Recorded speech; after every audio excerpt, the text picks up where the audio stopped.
దేవుడు మనకి కల్పించిన వాక్య తరగతిని బట్టి దేవునికి స్తోత్రం. దేవుడు మనందరిని కూడా దీవించిన గాక, ఆశీర్వదించిన గాక. అదే రీతిగా ఈరోజు కొత్తగా వచ్చిన సౌహృదిని బట్టి దేవునికి స్తోత్రం.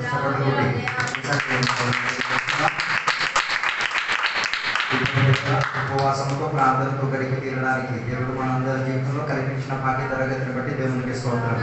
దేవుని యొక్క వాక్య లేఖనాల్లోకి మనం పరిశోధనలకు మనం వెళ్ళి తీరుతాం. గత రోజుల్లో దేవుని యొక్క వాక్య భాగం గురించి మనం నేర్చుకొని వచ్చిన వాక్య భాగాలే మనం చూస్తున్నాం. సంఘం గురించి మనం నేర్చుకొని వచ్చి వాళ్ళని సంఘం గురించి నేను పోయిన రోజు చెప్పిన మాట, దేవుని పని నిమిత్తం పిలవబడిన వారు, మంచి క్రియలు సత్క్రియల కొరకు పిలవబడిన వారు అని నేను చెప్పాను. దేవుని యొక్క పని నిమిత్తం సంఘం పరిశుద్ధులుగా ఎన్నిక పొందిన వారు, దేవుని యొక్క రాజ్యానికి వారసులని చెప్పాను. దేవుని యొక్క ప్రజలై ఉన్నాం, సంఘ బిడ్డలు దేవుని యొక్క ప్రజలై ఉన్నారు. దేవుని కొరకు దేవుని ఇంటిలో ఉన్న పాలభాగస్తులు అన్నమాట నేను చెప్పాను. సంఘ బిడ్డలు దేవుని యొక్క ఇంటికి ఏమైంది తీరాలి, హౌస్ హోల్డ్ ఇంటికి ఉన్న పాలభాగస్తులు ఇంటి తీరాలి. తర్వాత నేను చెప్పిన ఒక మాట, సంఘ బిడ్డలు దేవుని యొక్క పిల్లలుగా ఉన్నారు. తర్వాత నేను చెప్పిన దేవుడు వారిని ఏం చేసుకున్నారు, దత్తుకు తీసుకున్నాడని చెప్పాను. సంఘ బిడ్డలు దేవుని చేయలేదు, లేకపోతే కొత్త నిబంధన సంఘ బిడ్డలు దేవుని ద్వారా ఏమైనా దత్తుకి తీసుకోబడి తీరినట్టుగా బైబిల్ చెప్తున్నది. తర్వాత నేను చెప్పిన మాట, దేవుని యొక్క సంఘం దేవుని యొక్క ఆలయం అని నేను చెప్పాను. దేవుని యొక్క ఆలయం అని చెప్తే మనం దేవుని యొక్క ఆలయం, సంఘం ఈ ఇల్లు కాదు. చాలా మంది కూడా తప్పితమైన బోధ ఏంటిదంటే సంఘం దేవుని యొక్క ఇల్లు, అందులో దేవుని ఆత్మ లేదు, మనము దేవుని యొక్క ఆత్మ నివసిస్తున్నది. నేను చెప్పుకొని ఆత్మ జరిగింది. దేవుని యొక్క ఆత్మ మనలో నివసించి తీరుతున్నది. దేవుని యొక్క ఆత్మ మనలో నివసించుకు తీరడానికి దేవుడు సంఘానికి ఏం చేసుకున్న తన రక్తం ఇచ్చి ఆయన ఏం చేశారు, ఖరీదించి కొనుక్కున్నట్టుగా నేను చెప్పి తీరాను. అదే దేవుని యొక్క ఆత్మ నిలకడత్వం ఉంది కాబట్టి ఆ సంఘానికి నడిపించుకు తీరడానికి ఎవరున్నారు, నాయకులు ఉన్నారు, అధికారులు ఉన్నారు, యాజకులు ఉన్నారు. కొత్త నిబంధన సంఘములో అందరూ యాజకులే, అందరూ పరిశుద్ధులే, అందరూ దేవుని ద్వారా ఎన్నిక పొందిన వారే. కానీ ఎవరు దానికి చేయడానికి ప్రయాసపడి తీరుతారో వారి ఆ యాజక ధర్మాన్ని చేసుకోగలిగే దీనిలోకి రాబడి తీరొచ్చు. ఈరోజు మన వాక్య గ్రంథములో మనం చూద్దాం. సంఘానికి ఇంకొక భాషాంతరం బైబిల్ చెప్తున్నది మనం చూద్దాం. ఎఫెసీ పత్రిక 5వ అధ్యాయము 25వ వచనాన్ని 25-26 వచనాన్ని మనం చదివి చూద్దాం. మీరును మీ భార్యలను ప్రేమించుడి, అటువలే క్రీస్తు కూడా సంఘమును ప్రేమించి అతి కలంకమైనను ముడతైనను అట్టిది మరి ఏదైనను లేక పరిశుద్ధమైనది గాను నిర్దోషమైనది గాను మహిమగల సంఘము గాను ఆయన తన ఎదుట దాన్ని నిలబెట్టుకొనవలెనని. 32వ వచనం కూడా కలిపి ఈ మర్మము గొప్పది. అయితే నేను క్రీస్తును గూర్చియు సంఘమును గూర్చియు చెప్పుచున్నాను. అక్కడ చదివిన వాక్య భాగంలో మనం చూడొచ్చు సంఘం గురించి, అదే రీతిగా క్రీస్తు గురించి అనుబంధం. మనం చదివిన మొదటి వాక్యం 25వ వచనంలో చూడా భార్యలారా భర్తలారా అన్న పదాలు ఉపయోగించినట్టుగా మనకి కనిపిస్తున్నది. దాని అర్థం సంఘముకు, సంఘానికి యేసుక్రీస్తు వారు ఏమై ఉన్నారు, వరుడుగా ఉన్నారు, లేకపోతే భర్తగా ఉన్నారని తెలుస్తుంది. దాని అర్థం ఏ దిక్కు లేదు, అనాథులు, దీనులు, దరిద్రులు, పనికిరాములు కాదు, దిక్కు ఉన్న వాళ్ళమే. మనకు ఒక వరుడు ఉన్నాడు, ఆయన ఎవరు కాదు, యేసుక్రీస్తు వారే. వరుడైన యేసుక్రీస్తు వారే సంఘానికి ఏమై ఉన్నారు, తలగా ఉండి ఉన్నారు, ముందుగా ఉండినారు. అలాగైతే మనం ఎవరి కొరకు ఎదురు చూస్తున్నాం, వరుడైన యేసయ్య కొరకు మనం ఎదురు చూస్తున్నాం. ఏ రీతిగా ఒక భార్య భర్త కోసం ఎదురు చూస్తున్నదో ఏ రీతిగా ఈ లోకములో భార్య సంఘం ఎవరి కొరకు ఎదురు చూస్తున్నారు, రాబోతున్న వరుడు గురించి ఎదురు చూసుకునే ఒక ప్రణాళికలో మనం ఉండి ఉన్నాం. దాంపత్య జీవితంలో మనం చూడవచ్చు భార్య భర్తల యొక్క అనుబంధం ఎంత గొప్పదై ఉన్నది. భార్య కోసం పనిచేస్తున్నది, భార్య భర్త కోసం పనిచేస్తున్నది. అందుకే కదా భర్త పొద్దునే లేచి పనికి వెళ్తున్నాడు, భార్య ఇంటికాడు ఉన్న పరిచర్యలు చేస్తాయి, పిల్లలను పెంచుకోవడం, ఇంట్లో ఉన్న పనులన్నీ చక్కబెట్టుకోవడం. అందుకే బైబిల్ చదివించిన బుద్ధి కలిగిన స్త్రీ ఎవరు పొందుకోగలిగి తీరేది, ఆ బుద్ధి కలిగిన స్త్రీ సంఘంలో ఉండి తీరితే, సంఘ బిడ్డలుగా ఉండి తీరగలిగితే వారి చేతికి ఏమి దొరికినా అదేమై తీరొచ్చు, మంచి వ్యాపార కేంద్రంగా మారి తీరొచ్చు. అందుకే సామెతల గ్రంథంలో చెప్పుచున్న మాట, పరిజ్ఞానము కలిగిన స్త్రీ ఎవరికి దొరుకును, అలాంటి భార్య ఎవరికి దొరుకును. ఆమె చేతికి దారం ఇచ్చి తీరితే ఆమె దాని ద్వారా బ్లాంకెట్ తయారు చేసి తీరుతారు. ఆమె చేతికి కూరగాయలు ఇచ్చి చేస్తే మంచి కూరని ఏర్పాటు చేసి తీరుతారు. ఆమె చేతికి మంచి సామగ్రి ఇచ్చి తీరితే దానికి మంచి ఆహార పదార్థంగా ఇచ్చి తీరొచ్చు. ఆమె చేతికి ఆ ఫలాన్ని ఇచ్చి తీరితే ఆమె సంతానాన్ని ఇచ్చి తీరొచ్చు. సంఘానికి క్రీస్తుకున్న అనుబంధం గురించి అక్కడ చెప్పడం తీరుతున్నది. అందుకే తెలుసుకు తీరాలి, మన పరుడైన క్రీస్తు కొరకు పని చేసేవారుగా ఉండి తీరాలి.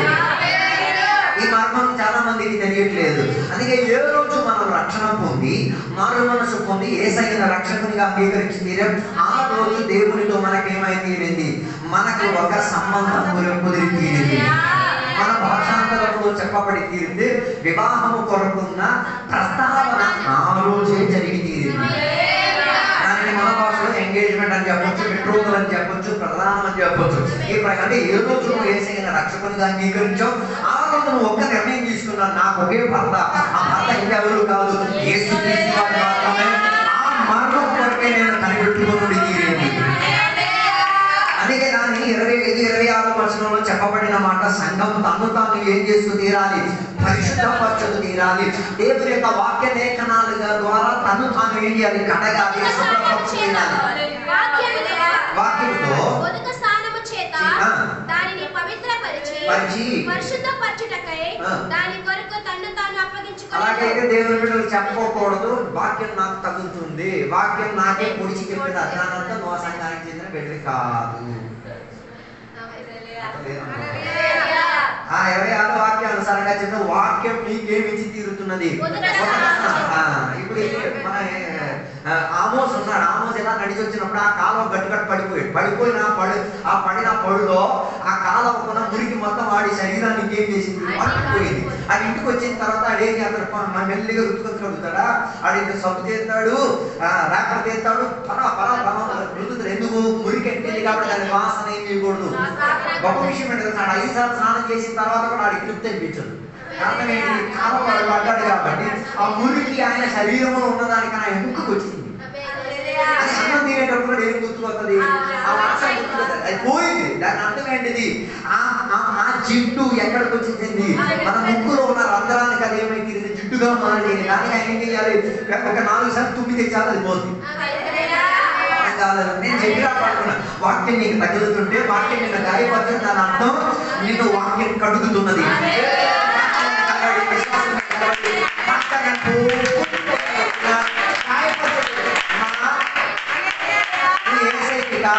పెళ్లి కుమార్తెవి,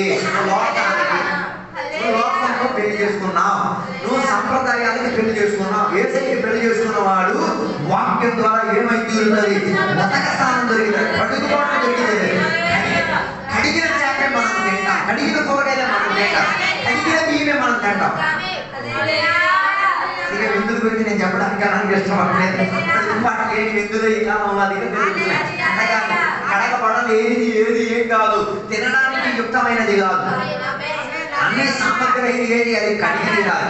అలాగే వధువుగా యేసయ్య కొరకు ఎదురు చూస్తున్న పెళ్లి కుమార్తె సంఘం కడగబడి తీరాలి. వాక్యం నిత్యం మనుషులను నీకేసేది కడిగేదే. 3 సబ్బులు దేవుడు మనకి, ఒకటి యేసయ్య రక్తం, రెండోది యేసయ్య వాక్యం, మూడోది యేసయ్య నామం మనల్ని కడుగుతున్నది. దేవుని యొక్క వాక్యం మనల్ని కడిగేది, యేసయ్య రక్తం మన పాపం నుంచి కడిగేది, యేసయ్య నామం మనల్ని కడిగేది. ఈ 3 సబ్బులు ఉండబట్టి శుభ్రత చెందేటట్టుగా ప్రకృతిలో అందం చెందే చర్యలు బంధువైన యేసయ్యను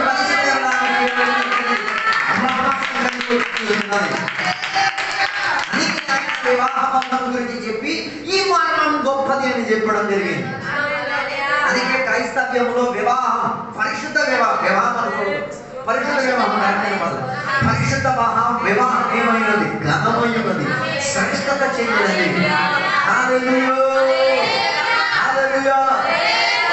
బైబిల్ చదివితే నువ్వు రక్షణ పొందక ముందు నీకు వివాహం జరిగి తీరింది. ఆదాము ఫస్ట్ పెళ్లి చేసుకున్న తర్వాత రక్షణ వాళ్ళ ప్రక్రియలోకి వచ్చాడు. అప్పుడు అందుకే పరిశుద్ధ వివాహం అన్నది ఏమై తీరేది, అధిక ఘనత చెంది తీరేది. అందుకే నేను చెప్పి రావాలనుకున్న ఉద్దేశం, మన వరుడు యేసుక్రీస్తు వారు సంఘానికి ఏమై ఉన్నారు, వరుడై ఉన్నారు. ఆ వరుడు కోసం మనం ఏమై తీరాలి, ఎదురు చూసుకునే వారిగా మారి తీరాలి. అంటే ప్రకటన గ్రంథంలో కూడా చెప్పుచున్న మాట 19వ అధ్యాయం 7వ వచనంలో చెప్పిన మాటలు మనం చూడగలిగి తీరితే, విస్తారమైన జలముల శబ్దమును, బలమైన ఉరుముల శబ్దమును పోలిన ఒక స్వరము, సర్వాధికారియు 19వ అధ్యాయం 7వ వచనం. ఓకే. అప్పుడు గొప్ప జన సమూహం శబ్దమును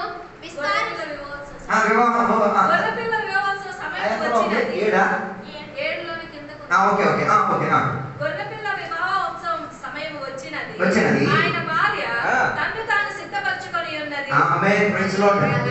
అలాగే సంఘ బిడ్డలు వరుడైన యేసయ్యకు అంటు కలిగి ఉండి తీరిన మనం ఏమై తీరాలి? ప్రిపరేషన్ ఉండి తీరాలి. మీరు ఎప్పుడైనా వివాహానికి వెళ్ళి చూడండి, ఆడపిల్లలు మగ పిల్లలు వివాహం కొరకు ఏర్పాటు చేసిన పొద్దున 4 గంటలు లేపేసాడు, పేనాలు తినేస్తాడు. ఆడి చేత స్నానాలు చేసి అత్తరంటారు ఉత్తరంటారు ఏవేవో రాసేస్తారు, ఏవేవో చేస్తారు. అది తినడానికి తక్కువ ఉండదు, కూర్చోడానికి ఇబ్బంది ఉండదు. ఎంత మాత్రాన్ని బట్టి పీడిస్తారంటే 10 గంటలకు పెళ్లి అంటే 4 గంటల నుంచి పేనాలు తినేస్తారు. ఎందుకు? 10 గంటలకు పెళ్లి తీరి వేదికలో పెళ్లి తీరాలంటే ఏమై తీరాలి? అన్ని విషయంలో సౌకర్యంగా సదుపాయంగా ఉండి తీరాలి. కొన్ని వివాహాల్లో అయితే ఆడపిల్లలకైతే ముందుకు రోజే ఏం చేస్తారు? అన్ని ధరింపు చేసేసి సెట్ చేసి తీరుతారు. నేను చెప్పినప్పుడు నా ఉద్దేశం యేసయ్య కొరకు మనం ఏమై చేయాలి? ప్రిపరేషన్ కలిగిన వారిగా ఉండి తీరాలి. పెళ్లి కుమార్తె ఏం చేసుకోవాలి? ప్రిపేర్ అయి ఉండి తీరాలి. వరుడు కోసం ప్రిపేర్ అయి ఉండి తీరాలి. యేసయ్య ఎప్పుడైనా వచ్చి తీరొచ్చు. పెళ్లి కుమారుడు ఏం చేసి ముహూర్తం అదే కదా యేసయ్య మంచి ఉపమానం చెప్పారు కదా. 10 మంది కన్యకలు, అందులో 5 బుద్ధి గలవారు, 5 నిర్బుద్ధులు. వాళ్ళు ఏం చేశారు? ఎవరిని ఎదుర్కోవడానికి? వరుడైన నా పెళ్లి కుమారుని ఎదురు చూడడానికి ప్రయాసపడి తీరారు. వాటి కోసం వారు ఇల్లు విడిచిపెట్టారు, వారి కోసం వారు సిద్ధపాటు కలిగారు. వారితో ఉన్నవారు 5 బుద్ధి కలిగిన వారు కాబట్టి దీపము పట్టుకోవడం మాత్రం కాదు, దాని ముందుగా ఏం చేస్తున్నారు? దానితో ఎక్స్ట్రా నూనె కూడా పట్టుకున్నారు. వాళ్ళకి అర్థమైతే ప్రయాణం ఒకవేళ ఎక్కువ దూరం అయితే సౌకర్యాలు చోటుకుండి తీరడానికి కాస్త ఇబ్బందులు కూడా ఏం చేసుకుని అతుకు తీరింది. కానీ ప్రయాణం ముందుకు సాగాలంటే కొన్నింటి నీ చేతిలో సిద్ధపాటు చేయాలి. నాకు ఎందుకులే, నేను ఎక్కువ వాక్యాలు విన్నాను, నేను ఎక్కువ ఆరాధన చేసిన, నీకు కష్టం, దానివల్ల మాకేం నష్టం లేదు. నీ ప్రయాణమే ఏమై తీరొచ్చు? దుర్గమార్గంగా మారి తీరొచ్చు.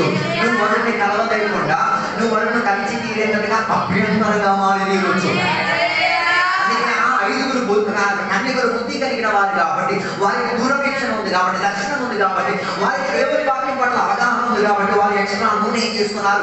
సిద్ధపరచుకోవాలి. వాక్యం చదివించిన మాట ఏంటో తెలుసా? 10కి 10 మంది కూడా బుద్ధి కలిగినోడు బుద్ధి లేనోడు ఇరువురు కూడా ఏమై తీరారు? కూలికారు, నిద్రపోయారని రాసుకుంటారు. అనుకుంటారు.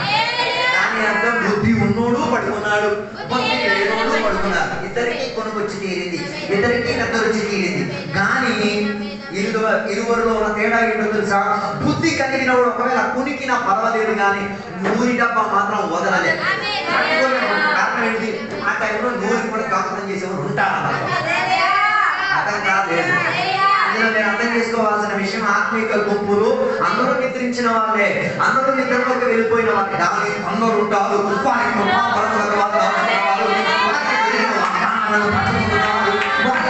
చెప్పిన మాటలు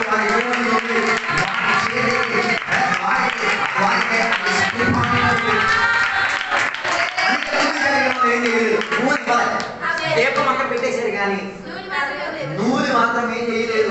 అందుకే ఈ కాలంలో దేవుని బిడ్డల ఆత్మశక్తిలో నిండుబాటు కలిగి రాలి, దేవుడు మనకి ఇచ్చిన వరములు మనలో పనిచేస్తూ తీరాలి. అందుకే బైబిల్ పౌలుగా చెప్పిన మన కృపావరం గురించి అవగాహన లేని వారిగా ఉండకుండా కృపావరం గురించి ఆసక్తి చెందిన వారిగా ఉండాలి. కృపావరం మాత్రం ఉంటే సరిపోదు, ఆత్మిక ఫలం కూడా నేను ఉంది. ఆత్మిక ఫలము, ఆత్మిక బలం, ఈ రెండు నువ్వే చేస్తూ తీరాలి. దాచిపెట్టుకోవచ్చు తీరాలి. అయ్యే నేను సహాయపడి తీరడానికి, నిద్రతో నేర్చుకోవడానికి, వారి యొక్క శబ్దం తీరడానికి, సిద్ధపడి తీరడానికి అవకాశం ఉంది. అయితే 5 బుద్ధి వంతులు ఏం చేశాడు? విన్నారు. 6 విన్నారు, 7 విన్నారు. 6 వినేటప్పుడు వీళ్ళు రెడీగా అయిపోయారు, కానీ 6 రెడీ కాలేదు. బుద్ధిహీనులు రెడీ కాలేకపోవడానికి కారణం సిద్ధపాటు లేకపోవడం. వాళ్ళు అప్పుడు దేని గురించి చెప్పారు? అమ్మా నూనె, ఇప్పుడు నేనేం చేస్తాను? నూనె పెట్టడానికి వెళ్తాను. వాళ్ళకి అరువుడికి రాలేస్తారా? మంచి ఆత్మీయులు కదా. బుద్ధి కలిగిన వాళ్ళు ఎప్పుడు కూడా బుద్ధి లేని వాళ్ళకి ఏం చేయరు? ఇచ్చే ప్రసక్తి లేదు. బుద్ధి నీకుంటే నువ్వు బుద్ధి ద్వారా ఏం చేయాలి. అందుకే కదా బుద్ధి ఉన్నవాడు బుద్ధి లేని వాడు ఇల్లు కట్టుకోవడానికి వెళ్ళాడు. ఒకడేమో ఇసుక మీద కట్టాడు, ఇంకొకడేమో ఇసుక మీద కట్టాడు. ఎలా కట్టాడో తెలియదు కానీ మొత్తానికి కట్టి నిలబెట్టాడు. కానీ వెంటనే ఏం చేశాడు, ఇనాగ్రేషన్ పెట్టేసి ఊరోళ్ళందరికీ టాంగా బిర్యానీ పెట్టించాడు. దాని జరిగిన పరిస్థితి ఏంటో తెలుసు, అవతల ఉన్నాడు పని ఇంకా అవ్వలేదు. ఆడు ఒక నెల లోపల ఇల్లు అయిపోయింది. కానీ బుద్ధి లేనివాడిది ఒక రోజు ఇల్లు అయిపోయింది. వీడికి ఎన్నో నెలలు, ఎన్నో సంవత్సరాలు, ఎన్నో దినరాత్రాలు వాటి కొరకు ఆయన ఏమైపోయినాడు, ప్రయాసపడి తీరాడు. అది పట్టుకొచ్చి ఒకటిపై ఒకటి ఉన్నదా లేదో అది ఎంత ప్రయాసముతో వెతుకొచ్చి, కానీ ఎప్పుడు దాని పరిశోధన తెలిసి వచ్చింది, వాటి మీద పరిశోధన వచ్చింది. వర్షం పడడానికి ప్రారంభించింది, నదువు పక్క నుంచి గాలి పట్టడం ప్రారంభించింది, కింద నుంచి నీరు పైకి వెళ్ళడానికి ప్రారంభించింది. అప్పుడే అర్థమైంది, బుద్ధి కలిగిన వాడు ఇల్లు నిలకడగా కలిగి ఉండి బుద్ధి కలిగిన వాడు ఇంటి మీదకి నీ వర్షం పై నుంచి పడింది ఏం కాలేదు, గాలి కొట్టింది ఏం కాలేదు, నీరు పైకి లేచింది ఏం కాలేదు. అది అన్నది నువ్వు ఎంత లెగితే లెగరా నన్ను ముంచేసిన నేను మాత్రం కదిలే పరిస్థితి. బుద్ధి కలిగిన వారు క్రీస్తును ఆనుకొని నుండి తీరితే నేను వారిని ముంచేసి తీరిన మరలా ఒకసారి అందుకే బాప్తిసం అన్న చర్య మనకి తీరింది. బాప్తిసం అన్న చర్యలో మనం నిల్వలోకి దిగి తీరుతున్నాం.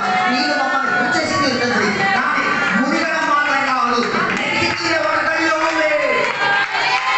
క్రీస్తు అన్న మండపం కట్టబడి ఏ నీళ్ళ లోపలికి వెళ్ళినా లెగి అమలుకున్న పరిస్థితి ఏంటి, బుద్ధి లేనివాడు కదా పట్టగా కట్టేశాడు, అందరికి భోజనాలు పెట్టేశాడు. ఏమైంది, వర్షం వచ్చేసరికి మెల్లిమెల్లిగా పైన ఉన్న రైతులకి కింద నుంచి నీళ్లు పారేసరికి కింద నుంచి నది దిశ నుంచి కాలు కొట్టేసరికి చివరికి ఏమైపోయింది, నీకు కూలిపోయింది. నేను నమ్ముతున్నది అది మాయమైపోయాడు. మీకు ఇది అవగాహన అర్థం తెలియాలంటే మీరు సహారా మరుభూమికి వెళ్ళండి. అక్కడ ఇసుకలు ఏమవుతుంటాయి, గాలి ఎగిరిపోతుంటాయి. ఈరోజు ఉంటుంది, రేపు ఇంకొక ఉంటుంది. ఈ పరిస్థితి కూడా అలాగే ఉంటుంది. ఆ వర్షం పడింది కాబట్టి అది ఎక్కడికి ఎక్కడ ఉన్నా అక్కడెక్కడ మాయమైపోయింది. అదో బుద్ధి లేని వాళ్ళతో తీరితే నీరు కట్టిన కట్టుదలని నిష్ప్రయోజనంగా మారిపోవచ్చు. అందుకే నేను చెప్పి రావడానికి ఉద్దేశం ఇది, వరుడు కొరకు మనం ఏం చేసుకోవాలి, సిద్ధం కలిగినటువంటి తీరాలి. ఈ ప్రిపేర్ మనది మనం సిద్ధపరచు తీరాలి. దేవుడు ఇచ్చిన సకల విధములైన సిద్ధపాటుతో మనం ఏమైతే తీరాలి, రెడీగా ఉంది తీరాలి. అదే బయట ఏ ముహూర్తంలో వేసే వస్తారు, ఏ గడియలో వస్తారు. అదే కదా మనకి క్రూషియల్. అదే కదా పెళ్లి కొడుకు వస్తున్న టైం తెలిసేస్తే సిద్ధపాటు తెలియదు, టైం కూడా మారిపోదు. అదే టైం తెలియదు లేదు అనుకో, వీళ్ళు సిద్ధపడి వెయిట్ చేసి వరుడుతో ఏం చేయగలిగేది, జీవితాన్ని కొనసాగింపు చేసుకోగలిగేది. అందుకే దేవునికి విడదా మనం సిద్ధపాటు కలిగేటట్టు ఉండి తెలియాలి. అందుకే 21వ అధ్యాయం 2వ వచనం చెప్తున్న మాట చెప్తున్న మాట మీరు ఒకసారి 21వ అధ్యాయం ప్రకటన 21 2వ వచనం. మరియు నేను నూతనమైన యెరూషలేము అను ఆ పరిశుద్ధ పట్టణములో తన భక్తి కొరకు తన భర్త కొరకు అలంకరింపబడిన పెళ్లి కుమార్తె వలె సిద్ధపడి పరలోకమందున్న దేవుని యొద్ద నుండి దిగి వచ్చుట చూచితిని. ఈ భూమిలో ఉన్న విషయం కాదు, ఎక్కడ ఉన్న విషయం. అప్పుడు అలంకారం ఎక్కడ వేసుకోవాలి, ఆడేసుకో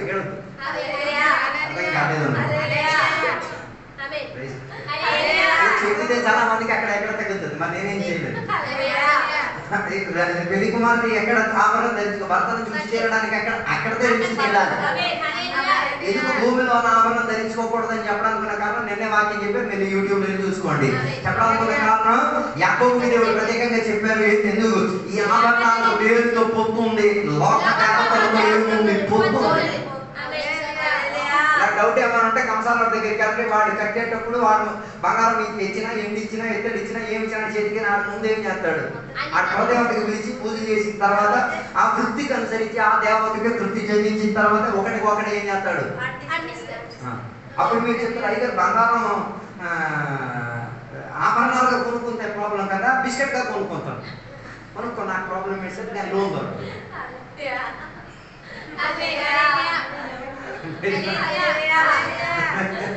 బిస్కెట్ అందుకే సంఘ బిడ్డలు సతమతం మీకు వస్తున్నారు ఈ ఆభరణం గురించి. అందుకే ఈ ఆభరణం మన టాపిక్ చాలా మందికి దొరకొచ్చేది. కారణం నేను బైబిల్ చెప్తున్న మాట, దేవుని బిడ్డలకి దేవుడు ఇచ్చిన ఆభరణాలు ఉన్నాయి. దానికి మళ్ళీ ఎక్స్ట్రా ఏం అక్కర్లేదు, ఆభరణాలు మనకు అక్కర్లేదు. అందుకే ఆభరణాల గురించి తెలుసుకు తీరాలంటే భూత శాస్త్రం దూత శాస్త్రం నేర్చుకుంటేనే ఆభరణాలకు ఉన్న లోతు ఏంటో చాలా మందికి అర్థమైంది. దూత శాస్త్రము తెలియదు, భూత శాస్త్రం తెలియదు. దూతలు అంటే దూతల గురించిన చదువు, భూత శాస్త్రం అంటే దెయ్యాల గురించిన చదువు. వాటి గురించి చదవడం ప్రారంభించుకో తీరగలిగితే వీటి గురించి మనకు అధిక నాలెడ్జ్ వచ్చి తీరుతాయి. వివాహ కుమార్తెలకు దేవుడు ఏమి ఇచ్చినారు? దేవుడు దానికి తగ్గట్టుగా ఆభరణాలు ఇచ్చి తీరాలి. అది ధరించి తీరే ఎక్కడికి వెళ్ళి తీరేది? పరలోకానికి వెళ్ళి తీరేది. అలాగే దేవుడు మనకి ఇచ్చిన ఆభరణం, దేవుడు ఇచ్చిన ఆత్మిక కృపావరాలు, అది మనకి ఆభరణముగా ఉండి తీరాలి. దేవుడు మనకి ఇచ్చిన ఆత్మిక ఫలాలు, అది మనకి ఆభరణంగా, అది మనం డెకరేట్ చేసేది, అది మనకి అందాపడి తీరేది. ప్రేమ నాలో ఉండి తీరితే, సాత్వికం నాలో ఉండి తీరితే అది అందం చూపించి తీరుతాయి. ఓర్పు సహనం నాలో ఉండి తీరితే అది నేను బయటకు చూపించిన అందరికి అందం కలబడి తీరుతాయి. అందుకే సంఘానికి, సంఘ బిడ్డలకి వరుడైన యేసయ్య కొరకు ఎదురు చూచిన వారు ఆభరణ భూషితులు అయి మీరే ఎక్కడికి వెళ్ళి తీరాలి? యెరూషలేముకు వెళ్ళి తీరాలి. సిద్ధపాటు కలిగి తీరాలి. అదే రీతిగా 22వ అధ్యాయం 17వ వచనం చెప్తున్నట్టు మాట వచ్చిన ప్రకటన 22:17. ఆత్మయు పెళ్లి కుమార్తెయు రమ్ము అని చెప్పుచున్నారు, వినువాడును రమ్ము అని చెప్పవలెను. దాని అర్థం పెళ్లి కుమార్తెని పిలిచే ఒక సందర్భం ఉంది. ఆ సందర్భంలోనే ఏం చేయాలి? సంఘం అక్కడికి రావాలి, పెళ్లి కుమారుడు దగ్గరికి వచ్చి తీరాలి. అందుకే మన పరిశుద్ధ వివాహంలో మీరు చూడండి, పెళ్లి కొడుకు పెళ్లి కూతురు వస్తే డైరెక్ట్ గా వేదిక మీద ఏం చేయరు, డైరెక్ట్ గా ఏం చేయరు. మనదాన్ని కొందరు ఉన్నారు డైరెక్ట్ గా దూరిపోయి వెళ్ళిపోతారు. వాళ్ళకి కేటాయించినట్టుగా కింద వాళ్ళకి చోటు ఇచ్చిన తర్వాత పెళ్లి కొడుకు వచ్చిన తర్వాత పెళ్లి కుమార్తె కూడా రావాలి. ఇరు పక్క నుంచి వారు ఏం చేస్తారు?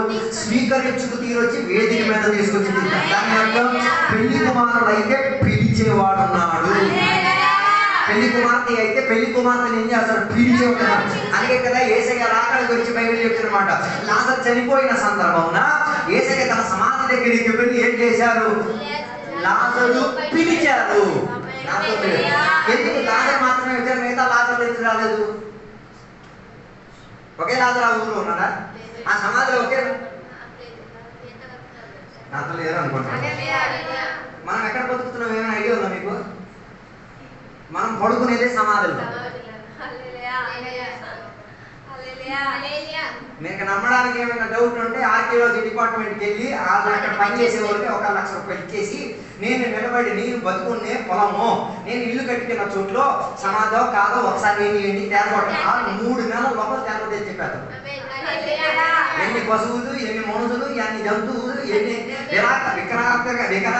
వికారభరితమైన జంతువులు ఇంటి గడప కింద ఉందో వాటి గురించి వారికి అవకాశం కలిగి నేను చెప్పడాలనుకున్నాను. మనం అందరం నివసించేది ఎక్కడ? సమాధిలో. అందుకే సమాధిలో నివసించుతున్నాం కాబట్టి సమాధిలో దేవుడు నేను దేవాలయం కట్టడానికి కోరట్లేదు. అర్థం కాలేదనుకోండి. అందుకే కదా హస్త నిర్మితమైన దేవాలయంలో దేవుడు ఉండట్లేదు. ఆయన మాట ద్వారా నిర్మింపబడి, ఆయన చేతి ద్వారా సృష్టింపబడి, ఆయన జీవశ్వాస నాలో ప్రవర్తింపబడి నాలో ఆయన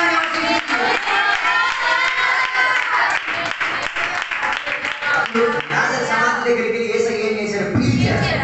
యేసయ్య శిష్యులు వలలు కడుగుతున్న సందర్భంలో యేసయ్య వారిని పిలిచారు. దాని అర్థం రక్షణకు పిలువబడిన స్థాయి ఉంది, విమోచనకు పిలువబడిన స్థాయి ఉంది, పరిచర్యకు వారిని పిలిచిన అన్నింటినీ ఏం చేయాలి? ఈ వేదిక మీద మేము కూర్చోడానికి ఉన్న కారణం మమ్మల్ని దేవుడు పిలిచారు. నువ్వు అక్కడ కూర్చోడానికి ఉన్న కారణం దేవుడు నేను పిలిచిన కారణం. సమయం ఆయన నేనేం చేయాలా? లాజరు పిలిచినప్పుడు లాజరు ఒకడే వచ్చాడు, మిగతా లాజరు డోంట్ వరీ, మిగతా లాజరు మిమ్మల్ని కూడా పిలిచే ఒక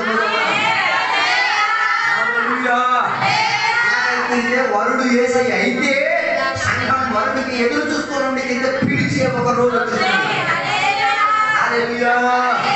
స్కూల్లో ప్రైజులు ఇచ్చేటప్పుడు పేరు పిలవడానికి పిల్లలు చూసి ఆనందించి చూడాలా. పేరు వచ్చిన వెంట ఓ పరుగు పరిగెడతాడు. ఆ పరుగుకి ఎవరు పిలిచినా, ఆవిడ అమ్మ పిలిచినా, ఆవిడ డబ్బు పిలిచినా, ఆ ఆత్మ నాకు ఆ బహుమానం దొరికింది. యేసయ్య వరుడుగా మనల్ని పిలిచే సందర్భంలో వెళ్ళడానికి మనం రెడీగా ఉండి తీరాలి. పాట పడే మట్టి కోసం మాణిక్యాలు విడిచిపెట్టే దేనికి? దినం నేను ఆయన వేచి ఉండే దేనికి? ఆయన మొత్తాన్ని పిలుతాడు. సంఘం అయితేనే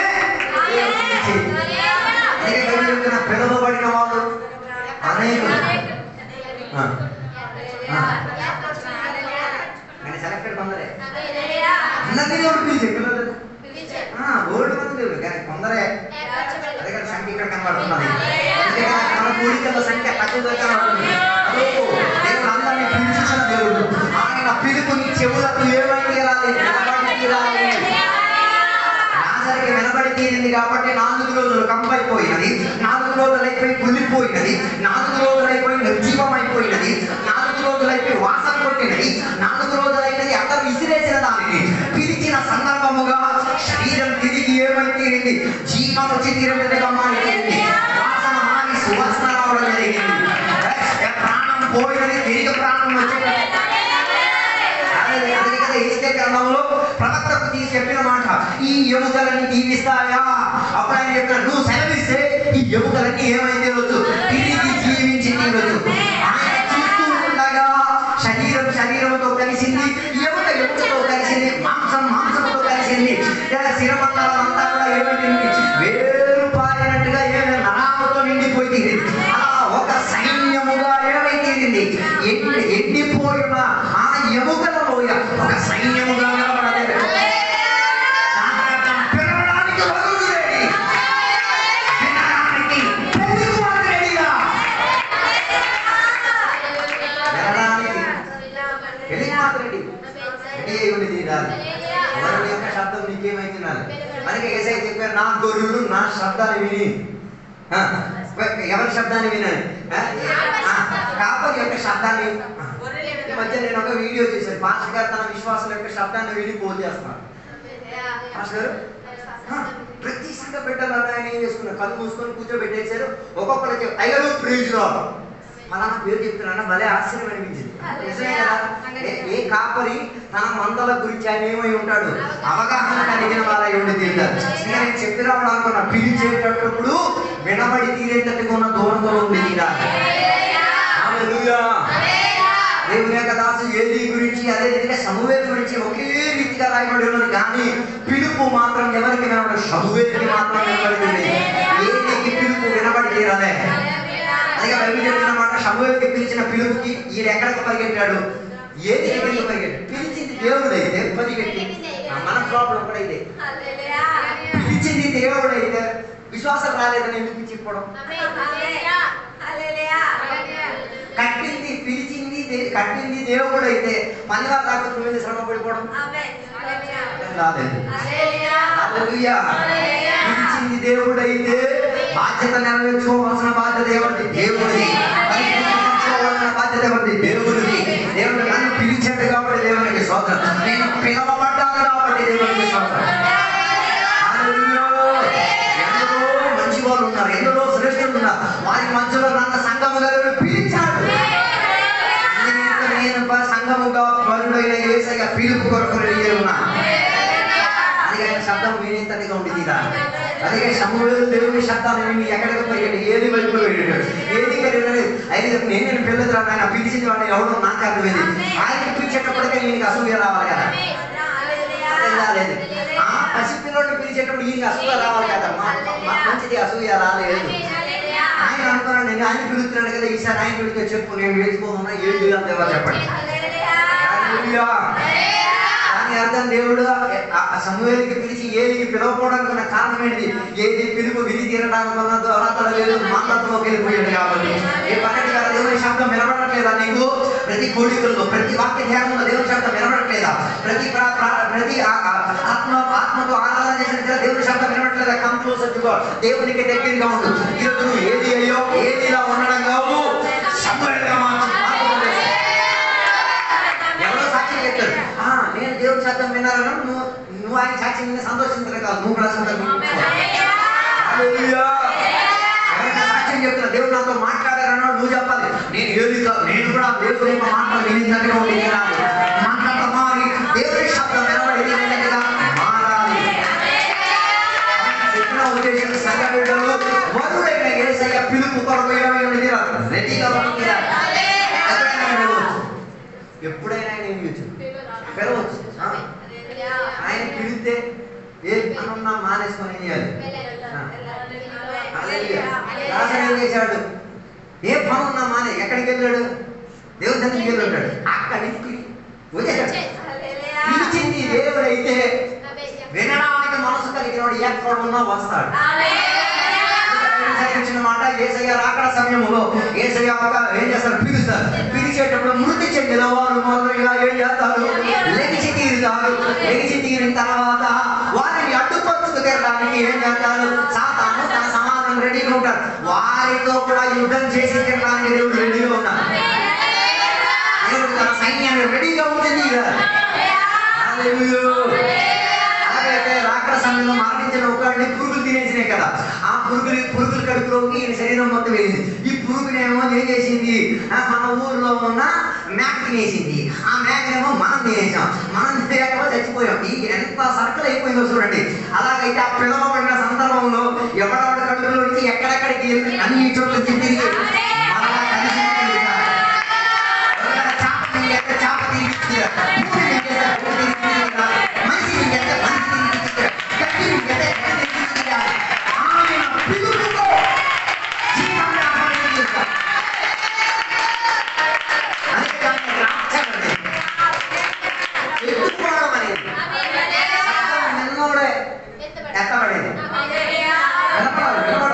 ప్రతి ఆరాధన కొడుకు ఎందుకు పెట్టేది? వినాలి వినాలి.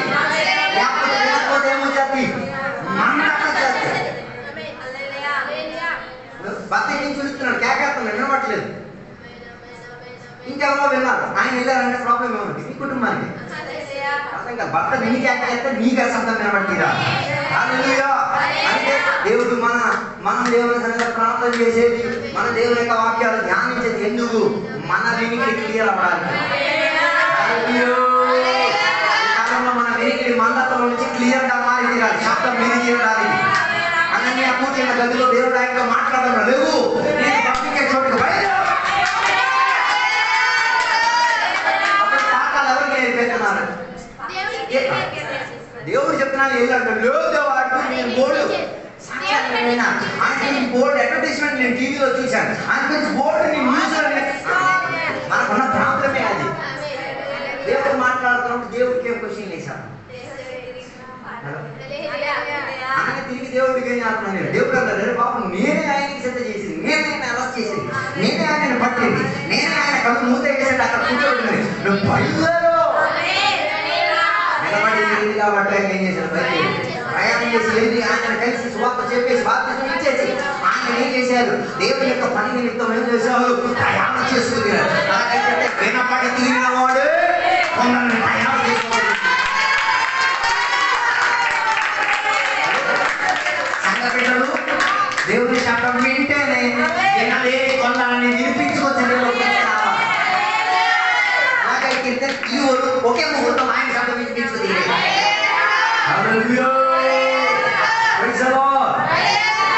అందుకే వరుడు పైన యేసుక్రీస్తు వారు మనకేమై ఉన్నారు? ప్రాణానికి చెందిన వాడు. ఆయన పిలిచితే మనం బయలుదేరాలి. తర్వాత ఎఫెసీ పత్రిక 5వ అధ్యాయం 25వ వచనంలో చెప్పిన మాట చూడండి. ప్రేమించుడి. హల్లెలూయా. Praise the lord.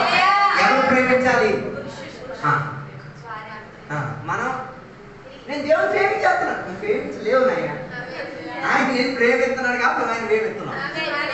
అర్థం కాలేదు. ఆయన మనల్ని ప్రేమిస్తున్నాడు కాబట్టి. అదే యోహాను సువార్త 3:16 చెప్పిన దేవుడు లోకాన్ని ఎంతో ప్రేమించాడు కాబట్టి ఆ లోకం లోపల ఎక్కడో కొల్లి గుడలోనో, ఎక్కడో చెక్క గుడలోనో, ఎక్కడో వంట గుడలోనో, ఎక్కడో రాయగడ గుడలోనో ఉన్న నిన్ను దేవుడు ఏం చేశాడు? ప్రేమించాడు కాబట్టి నీ కొరకు తన అతిథి కుమారుడైన యేసయ్య ఆయనకి దేవునికి మన మీద ప్రేమ ఉండబట్టి కొడుకు చేసి నిన్ను విడిపించదీరా, నిన్ను ప్రేమించదీరా. నన్ను అందరూ ప్రేమించకపోయిన అప్పాలేదు, దేవుడు నన్ను ప్రేమిస్తాను. నేను దేవుని ప్రేమలో ఉమ్మడి ఉన్నా. దేవుని యొక్క ప్రేమ నన్ను వెతికింది, దేవుని యొక్క ప్రేమ నన్ను కనిపెట్టింది. దేవుని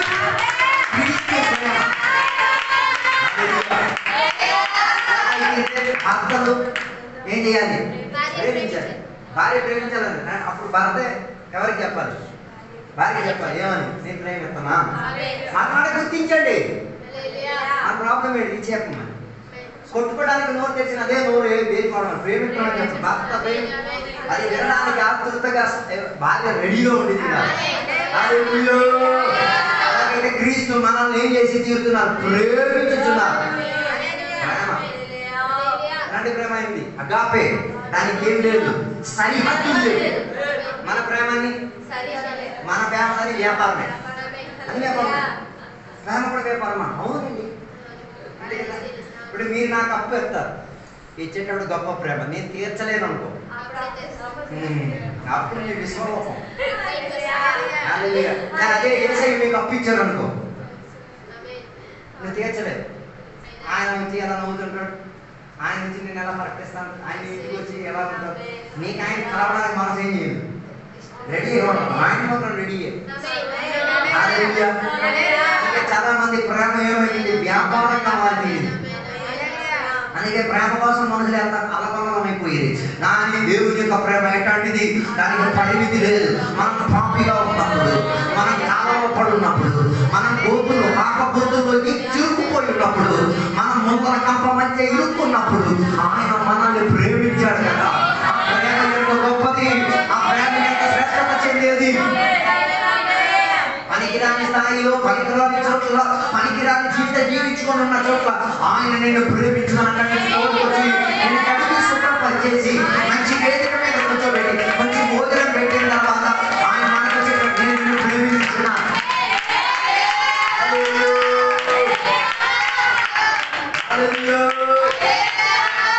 మన ప్రాబ్లం ఏంటో తెలుసా? దేవుని ప్రేమను మనం ఆస్వాదించడానికి ఇష్టపడడం. సంఘబిడ్డలు ఇష్టపడట్లేదు. ఎవరి ప్రేమ? ప్రేమను ఆస్వాదించడానికి. బైబిల్ గ్రంథంలో యోహాను గురించి చెప్తున్న మాట, నాయన యేసయ్యకు నా ప్రశ్న, యోహాను మాత్రమే యేసయ్యను అధికంగా ప్రేమించేవాడు, మీతో ప్రేమించేవాళ్ళ కదా? అప్పుడు దేవునికి స్వార్థం ఉందా కదా? నాతో లేరు అనుకుంటా. యోహాను అందరూ వాక్యం పరిచయం చెప్పలేదు. నేను యోహాను యేసయ్య యోహాను ఎక్కువగా, మరి మిగతా వాళ్ళు ఏం చేసేవారు కదా? లేదు. దాని ప్రాబ్లం అక్కడ కాదు. ప్రాబ్లం ఏంటో ఆయన ప్రేమను అధికంగా ప్రకటించకూడదు. అందుకే దగ్గరికి వచ్చేసి వాడేయడం, దగ్గరికి సమసుకోవడం. ఎందుకు? ఆయన ఇచ్చిన ప్రేమను ఈయన ఏం చేస్తున్నాడు? మరి మీ ఇంట్లో కుక్క ఉందనుకో, మీరు కుక్కను పెంచుతున్నారు, అది మీ శాంతిత కోరేటప్పుడు దాని తోక ఏం చేస్తుంది? ఎందుకో ఆడిస్తుంది. అది దాని ప్రేమ. ఆ టైంలో పక్కన ఉన్న పిల్లికో పక్కన ఏదో ఒక వస్తువుకో మీరు పడగలిగి అది మీ చుట్టే తిరుగుతుంటది. దాని ప్రేమ అదేం చేస్తుంది? ప్రకటిస్తుంది. కానీ మనం దాన్ని ఏం చేస్తున్నాం? ఆ టైంలో ఇంకొక కుక్కని మేము ప్రేమించలేదు, ఖచ్చితంగా వచ్చేది. ప్రకటించిన దాన్ని చూపించడం స్వీకరించలేకపోతే అది ఒక కుక్కగా అదేం చేస్తుంది? ఇంకొక కుక్క దాన్ని అందకూడదు. అలాగైతే యోహాను దేవునికి ప్రేమించడానికి మన కారణం ఆ ప్రేమ అంతంలో ఏం చేస్తున్నాం? ఆస్వాదించడం. అందుకే కదా పౌలు గురించి దేవుని యొక్క ప్రేమ నుంచి నన్ను ఎవరో ఏం చేసేది? వేర్పరచడం ఇచ్చేది. వీటి మీద 8 సార్లు 5 సార్లు 39 సార్లు పెట్టారు. ఆ దెబ్బలు కాసేటప్పుడు ప్రేమ ఆగట్లేదు. రాత్రితో 3 సార్లు చదవాలేశారు. ఇప్పుడు కూడా ప్రేమ ఆగట్లేదు. ఎన్నోసార్లు ఆయన అందరూ ఒంటరి, అయినా ప్రేమ ఆగట్లేదు. ఆయన అర్థమైంది, నా ప్రేమ కన్నా మించి న్యాయ ప్రేమ. 39 సార్లు 5 సార్లు 39 సార్లు తన శరీరం ఏం చేసి సుమారు 200 సార్లు 195 సార్లు తన శరీరాన్ని ఏం చేశారు? కొరడాతో కొట్టాడు. మా అమ్మను కొట్టుడు కాదు. ఏసై 39 సైకిల్ హాలయ్య ప్రేజుడు చెప్పి పర్వకానికి వెళ్ళి ఈ 190 కాశాడు. ఆ ప్రేమ చూడండి దేవుని పట్ల. అక్కడ కాలేదు. ఆయన మీరు ఎప్పుడైనా దేవునికి అవకాశం దొరికి ఇలా ప్రార్థన చేయండి, దేవా ఆ పౌలు గారు డీప్ ఒకసారి చూపించండి దేవా. మీకు శ్రమలు ఎక్కువ పెరిగినప్పుడు ఎవరు డీప్ చూపించండి. ఆయన టీషర్ట్ లేకుండా ఒకసారి చూపించండి దేవా. ఎలా బాగుంటుంది ఆయన శరీరం మొత్తం ఎన్నిసార్లు? 195 సార్లు దున్నబడింది.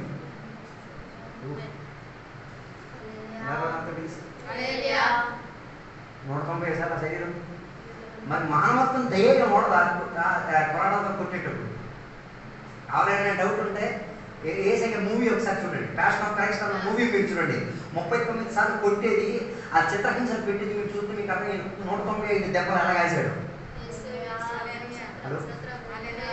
ఒకటే ఆయన గుర్తున్నది, దేవుడు నన్ను ప్రేమిస్తున్నాడు. పట్టు కొట్టేటప్పుడు దేవుడు నన్ను ప్రేమిస్తున్నాడు.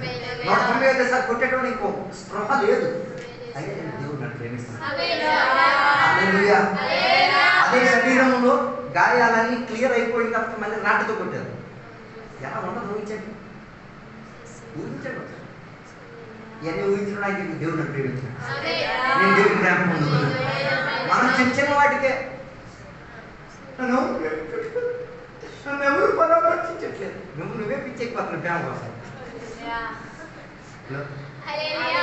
ఈ టీనేజ్ ప్రాయంలో ప్రేమ అన్న ముసుగు ఎందుకు మనసు లోపలికి వచ్చిన అనుకున్నారు. ప్రేమ దక్కుతున్న చోట్లంటే ప్రేమ పూసుకోరావాలి. అందుకే దానికి ఏం చేస్తున్నారు, సబ్స్టిట్యూషన్ ఎత్తుకుతున్నారు. అదే అమ్మా నాన్న ఇచ్చిన ప్రేమ ఇంకొకటి ఇవ్వలేదు. అందుకే బైబిల్ చెప్పేది ప్రేమించడం బైబిల్ సంయుక్తం కాదు. వివాహం చేసిన తర్వాత ఏం చేసుకోవాలి, ప్రేమించుకు తీరాలి. వివాహం చెయ్యక మునుపు ఏం చేయలేవు, ప్రేమించడం పొందుకోలేవు. అది నీకు ముందుగానే మారి తీరేది, అది నీకు వివరణగానే మారి తీరేది. అందుకే నేను చెప్పిన ఉద్దేశం ఇదే, ఈ క్రీస్తు మనల్ని ఏం చేస్తున్నారు, ప్రేమిస్తున్నారు. ఆయన భర్తగా మనల్ని ప్రేమిస్తున్నారు. అందుకే ఎల్లప్పుడూ మీరు చెప్పండి, దేవుడు నన్ను ప్రేమిస్తున్నాను. నేను దేవుడి ప్రేమలో ఉన్నాండి, నన్ను దేవుడి ప్రేమ నుంచి వేరుపరచలేరు. నేను దేవుడి ప్రేమ కంటికమేరు. అలాగే తీరితే నీ బీపు, నీ శరీరం, నీ వేదన అన్ని దేవునికి ఏం చేయవచ్చు, అప్పగించే.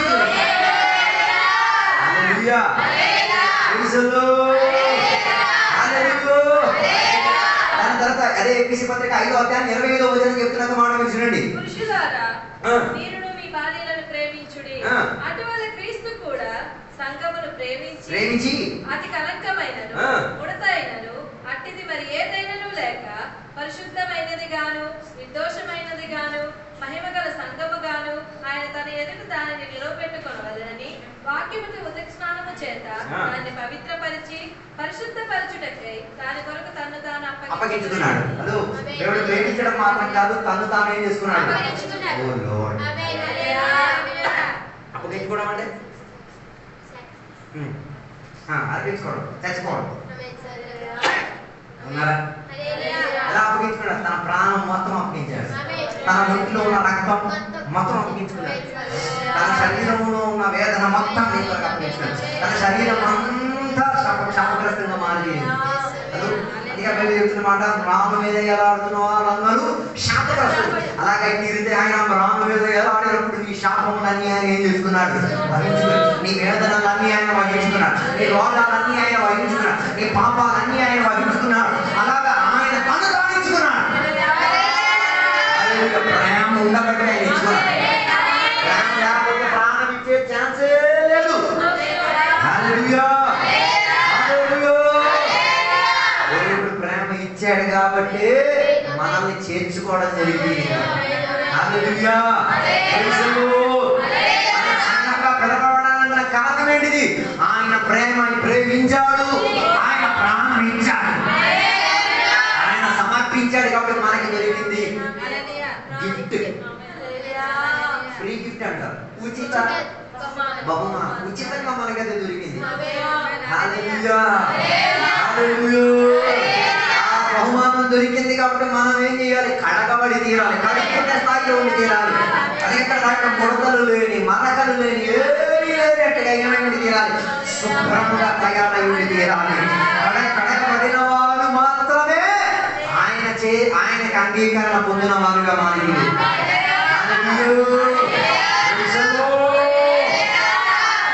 కడగబడి తీరాలి, కడగాలి.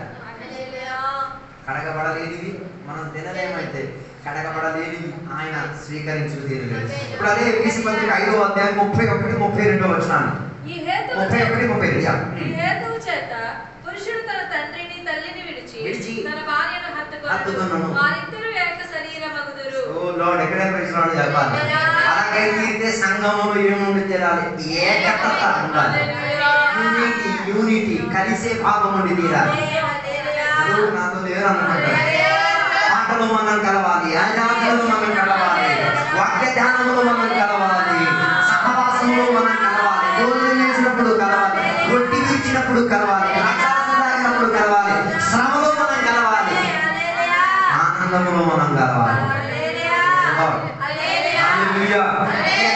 మాట ఎవరిని విడిచిపెట్టి, అమ్మ నాన్నని విడిచిపెట్టి, ఎవరు ఎప్పుడు ఇది చెప్పారు దేవుడు? ఆదాముకు అమ్మా నాన్న లేనప్పుడు దేవుడి మాట చెప్పారు. ఏమని? తల్లిని తండ్రిని ఏం చేయాలి? విడిచిపెట్టేట వదిలేమన్నా, వారితో కట్టుబడి వదిలేమన్నా, వారితో సాంప్రదాయం వదిలేమన్నా కాదు. వారికి ఇచ్చిన ప్రాధాన్యతలు ఉన్నాయి కదా, వారికి ఇచ్చిన అపకల్పం ఉన్నాయి కదా, అది ఎవరికి ఇచ్చి తీరాలి. దాని అర్థం పెళ్లి జరిగిన తర్వాత ఒక ట్రాన్స్ఫర్ జరుగుతుంది. అసలు ఇప్పుడు కూడా పరిజ్ఞానం లేదు, ప్రభుత్వం పరచుకోవడానికి కదా. నిన్ను ఫస్ట్ తరిగాను ఇంట్లో నుంచి. భార్య వచ్చినప్పుడు మరి భర్త మాట వింటాడు. మరి నీకేంట తను నీ భర్త నీ కొడుకాడు, హలో అల్లుడాడు, వారి మాట ఆయన వింటాడు. నువ్వెవరు మధ్యలో చూడండి? అర్థం కాలేదు. నువ్వు అలా మధ్యలో చూస్తే నువ్వెవరు? మీరెవరు? నువ్వు వివేచించు. దానికి పదాలు మీరే వివేచించండి. అందుకే వైవాహిక జీవితం ఏం కావట్లేదు, నిలకడకం జరగట్లేదు. వాళ్ళలో యూనిటీ రాడు. భార్య భర్త మధ్య లేకపోవడం మూడో వాడు ఎక్కడ దూరుకున్నాడు, ఆయన ముందరమాడి. దానికి అమ్మ నాన్న ముందు క్లాస్ ఇవ్వాలి. దేని గురించి? నేను ఇప్పుడు ఆ విషయం గురించి స్టడీ చేస్తాను. ఇంకా వివాహాలు జరిగినప్పుడు పెళ్లి కొడుకు అమ్మా నాన్న, పెళ్లి కుమార్తె అమ్మా నాన్న, 3 క్లాసులు తీయాలి. పెళ్లి కొడుకుకి వేరేగా, పెళ్లి కుమార్తెకి వేరేగా. పెళ్లి కొడుకు యొక్క అమ్మా నాన్నకి ఒకసారి, పెళ్లి కుమార్తె యొక్క అమ్మా నాన్నకి ఒకసారి, అలా నలుగురికి 4 క్లాసులు. పరిజ్ఞానం లేని కొన్ని పెళ్లి చేసుకొని కావాలి చేసుకొని ప్యానల్ తినాలి. ఐడియా లేదు, అవగాహన లేదు. దానివల్ల ఏమో చెప్తున్నాయి, పెళ్లి చేసుకుంటే గొడవ చేసుకోవడానికి అంటారు. పెళ్లి చేసుకుంటే గొడవ చేసుకోవడానికి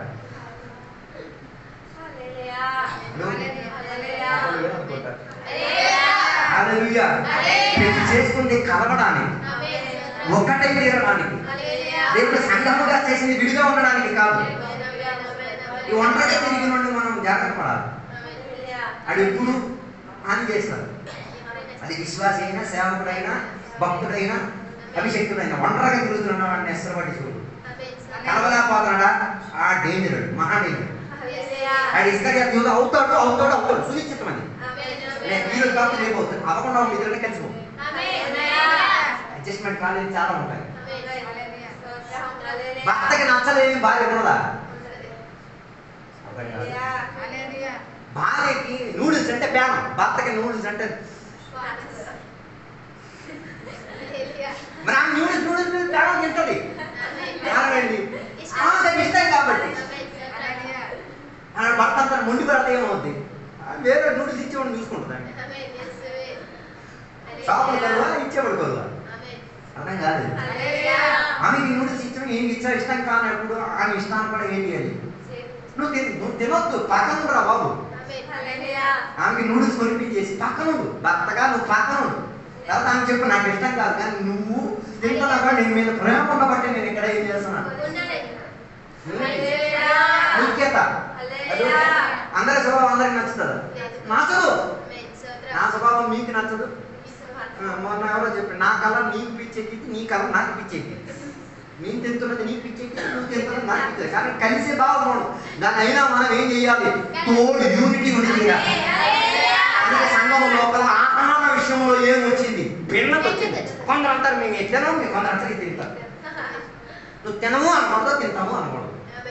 తెల్లకపోతే సైలెంట్గా ఉండు, తింటున్నాడు ప్రోత్సహించు, తెల్లని మూసుకొని కూకో.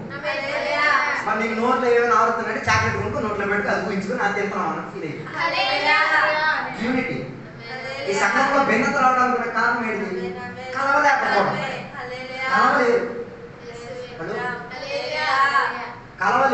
కలవలేని చోట్ల దేవుడు ఏమీ లేదు, నివసించలేదు. నాతో లేదు అనుకుంటా. దేవుడు నిన్ను ప్రేమించారు, దేవుడు తన ప్రాణాన్ని ఇచ్చారు, దేవుడు నిన్ను కడుగుతున్నారు. అలాంటప్పుడు నువ్వు ఏకమైతే ఐక్యత చెందడానికి కలవాలి.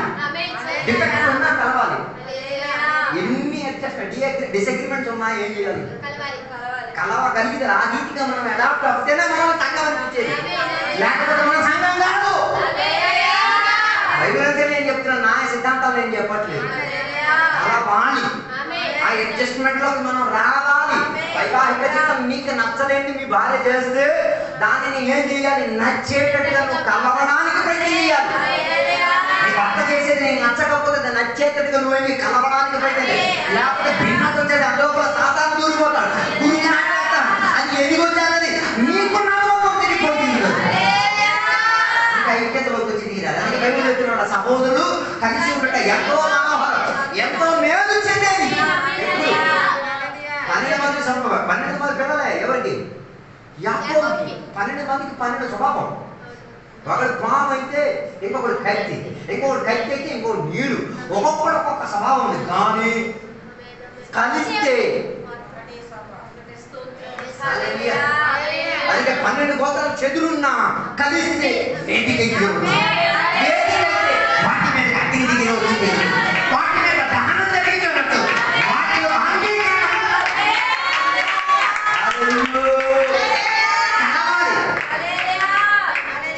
రాయ కాదు కల్పించుకుంటారు.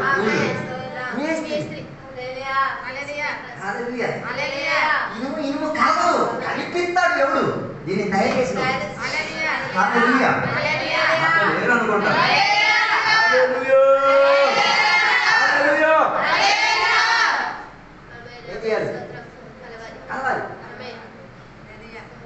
కలవాలి, భార్య భర్త కలవాలి, సంఘ బిడ్డలు సేవకులు కలవాలి, సంఘబిడ్డలు కలవాలి, యూనిటీలోకి రావాలి.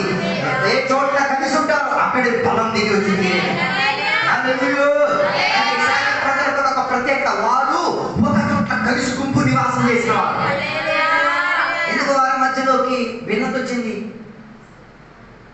న్యాయాధిపతులకు పుస్తకం చదవగలిగితే చూడొచ్చు, వారి మధ్యలోకి భిన్నత తెచ్చే వాళ్ళు లోనకు దూరేసరికి మీ లోపలే వచ్చింది.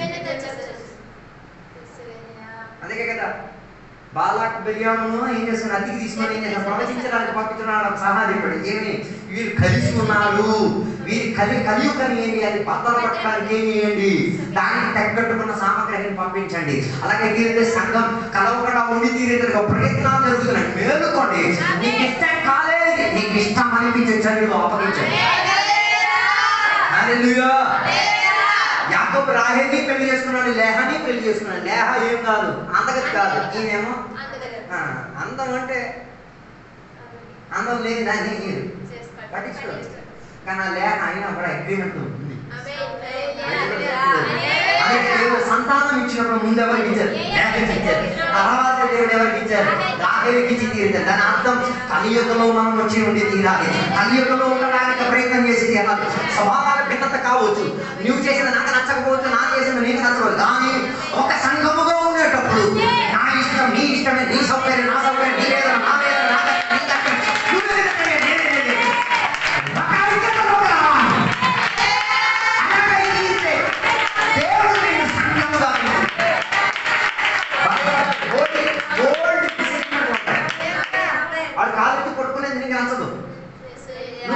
దొల్లి కొడుకునేది నీకు నచ్చదు, కానీ ఒక్క ఐక్యతలోకి రావాలి. అన్ని నచ్చిన ప్రపంచంలో మనం జీవించేది.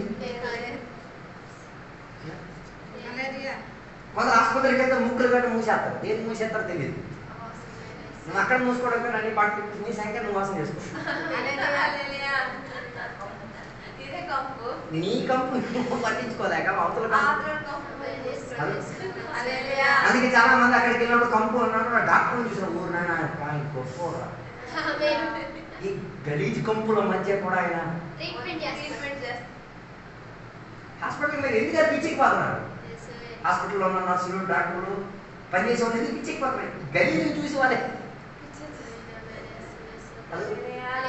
ఏమన్నాడు కూడా అక్కడ టైమింగ్ 2 నుంచి 4 గంటల వరకు మొదలు నిలిచాడు. ఈ మధ్యలో వచ్చేసరికి నేను ఇప్పుడు చూస్తాను. అరే నీకు ఒక టైమింగ్ ఉంది, ఆ టైమింగ్లోనే ఏం చేయాలి, వెళ్ళాలి. లేదు నేను అలా ఎక్కించాను, నా టైమింగ్ నాది, అలాగైతే వేదమైంది. నేను చెప్పి రావడానికి నా ఉద్దేశం యేసయ్యతో మనం కలిసేటట్టుగా ఒకరొకరితో మనం ఏమై తీరాలి, కలిసేటట్టుగా ఉండి తీరాలి. నిన్ను ప్రేమించినట్టుగా నన్ను ప్రేమించాడు, నన్ను ప్రేమించిన నిన్ను ప్రేమించాడు, నాతో ప్రారంభించిన దేవుడు నీ కోసం ప్రారంభించాడు, నన్ను ప్రేమించిన దేవుడు నేను ప్రేమించాడు, నన్ను సంతోషపరిచిన దేవుడు నేను సంతోషపరిచాడు, నన్ను ఆరోగ్యించిన దేవుడు నేను ఆరోగ్యించాడు, నా ప్రార్థన ఆలోచించిన దేవుడు నీ ప్రార్థన ఆలోచించాడు. నీకు నాకు వేరే అన్ని ఒకటే. నువ్వు వాక్యం నేను వాక్యం నేను వాక్యం నువ్వు వాక్యం నువ్వు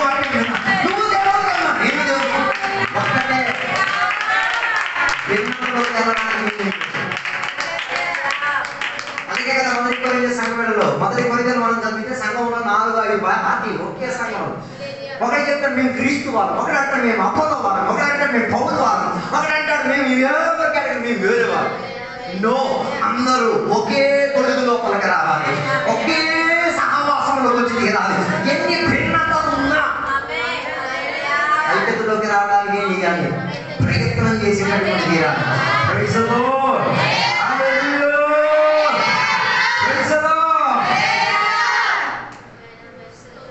హల్లెలూయా. హల్లెలూయా. ఇక ఆరోగ్యంగా మనం చూద్దాం.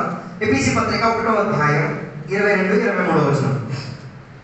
మరియు సమస్తమును ఆయన పాదముల కింద ఉంచి సమస్తం పైని ఆయన సంఘమునకు శిరస్సుగా నియమించెను. ఆ సంఘము ఆయన శరీరము. ఎవరి శరీరం? యేసయ్య శరీరం. అప్పుడు సంఘానికి ఉన్న తల క్రీస్తు అయితే బాడీ మనం. అలాగైతే మనం బాడీ అని తెలుసుకుని ఎవరి? క్రీస్తు తలకి మనం ఏమై ఉన్నాం? బాడీ అయి ఉన్నాం. హల్లెలూయా. హల్లెలూయా. హల్లెలూయా. తలతో మనం ఏమై ఉండి తీరాలి? హల్లెలూయా. ఎవరితో? తల ఉంటే నేను బాడీకి ఏమైనా ఉపయోగం, తల పోతే మండం.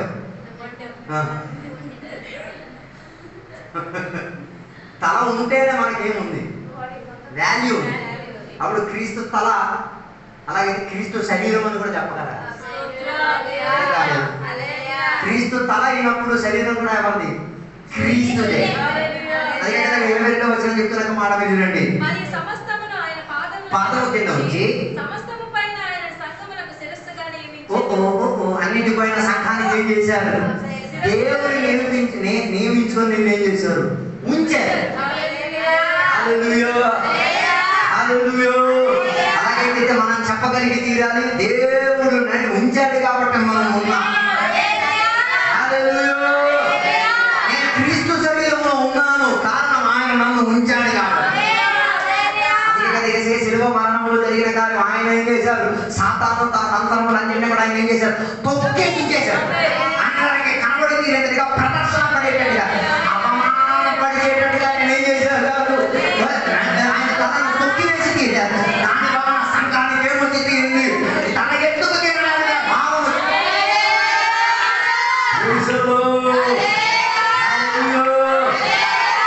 అలా క్రీస్తు అయినప్పుడు శరీరం కూడా క్రీస్తు. అలాగైతే ఈ అవయవాలు ఎవరికి పనికి వచ్చేటట్టుగా ఉండాలి? తలకి పనికి వచ్చేటట్టుగా ఉంది. నీ చెయ్యి ఎవరికి పనికి వచ్చేటట్టుగా? నీ తలకు పనికి వచ్చేటట్టుగా చేయాలి, పక్కడు తలకి కాదు. నీ శరీర అవయవాలు, నీ శరీరంలో ఉన్న వేస్ట్ నీ శరీరానికి పనికి వచ్చేటటువంటి తీరాలి. అర్థం కాలేదనుకుంటా. ఎఫెసీ పత్రిక 4వ అధ్యాయం 15వ వచనం చెప్తున్న మాట, మన ఎదుగుదల ఏ రీతికి ఉండాలని అక్కడ చెప్తున్నది. ప్రేమ కలిగి ఉండుటకు ఎదుగుదాము.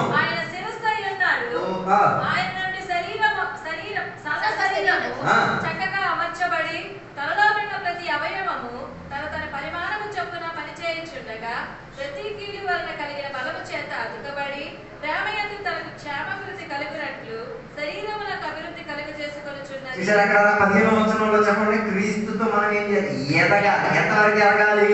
క్రీస్తు తల వరకు మనం ఏం చేయాలి? ఎదగాలి. అప్పుడు మన లిమిట్ ఎంత? ఎదగడానికి మన లిమిట్ ఎంత? క్రీస్తు తల వరకు. దానికి మించి ఏం చేయకూడదు. మనం ఎదగాలి, మన శరీరం అవయవాలు ఎదగాలి. ఎంతవరకు ఎదగాలి? క్రీస్తు తల వరకు ఎదగాలి తప్ప దానికి మించినట్టుగా ఏం చేయకూడదు. ఎదగడానికి ప్రయత్నం చేస్తూ తీరకూడదు. నేను చెప్పిన ఉద్దేశం, సంఘ బిడ్డలు ఎదిగే స్థాయిలో ఉండి తీరాలి. నీ చేతులు ఎదగాలి, నీ పరిచర్య ఎదగాలి, నీ శరీర అవయవం ఎదగాలి. అది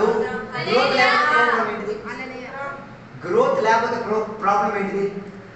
ఎదుగుదల లేకపోతే ఏంటి ప్రాబ్లం? ఇప్పుడు ఆ షేర్ ఉన్నాడు, ఆ చేతులకి కాళ్ళు ఎదగలేదు అనుకో, ఆడు మనిషి అలాగే ఉన్నాడు. ఏమవుతుంది? ఏదో ఎఫెక్ట్ ఉంది. చెయ్యి ఎదగట్లేదు, కాలు ఎదగట్లేదు, మెదలేదు. అన్నీ ఒకేసారి ఏం చేయాలి? అందుకే పిల్లలు ఎదుగుదల చూడండి. ముందు ఆడేం చేస్తాడు, ఒడిలో కూర్చుంటాడు. తర్వాత ఏం చేస్తాడు, ప్రాకుతాడు. తర్వాత ఆడేం చేస్తాడు, మోకాలు మీద కూర్చుంటాడు. తర్వాత ఆడేం చేస్తాడు, మెల్లిగా నిలబడతాడు. తర్వాత ఏం చేస్తాడు, కాస్త మెల్లిగా నడుపుతాడు. తర్వాత పరిగెడతాడు. తర్వాత గ్రిప్పులో పడతాడు. అప్పుడు ఎదిగే భావన కూడా ఎలా ఉంది, ఈక్వల్ ఎదగాలి. అప్పుడు సంఘం కూడా ఎలా ఎదగాలి, ఈక్వల్ ఎదగాలి. అర్థం కాదు. సంఘంలో ఉన్న అవయవాలు చెయ్యి ఉంది. చెయ్యి కొన్ని సంఘాల్లో చెయ్యి మాత్రమే ఎదిగింది. చూడండి మీరు మీ సంఘంలో మీరే చూడండి. కొందరు కాలు మాత్రం ఎదుగు. సువార్త ఫుల్ ఊళ్ళో తిరిగేది వ్యాధం చేస్తే సువార్త ఏదో కాలు ఇది. ఆ బాడీ ఒకసారి చూడండి.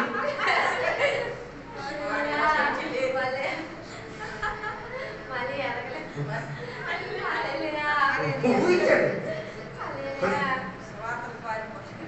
శరీరం ఒకేసారి ఏం చేయాలి, ఎదగాలంటే అగ్రిమెంట్ లేని దానికి కూడా అగ్రిమెంట్ అవ్వాలి. ఐక్యత చెందలేని దానికి కూడా మనం ఏం చేయాలి.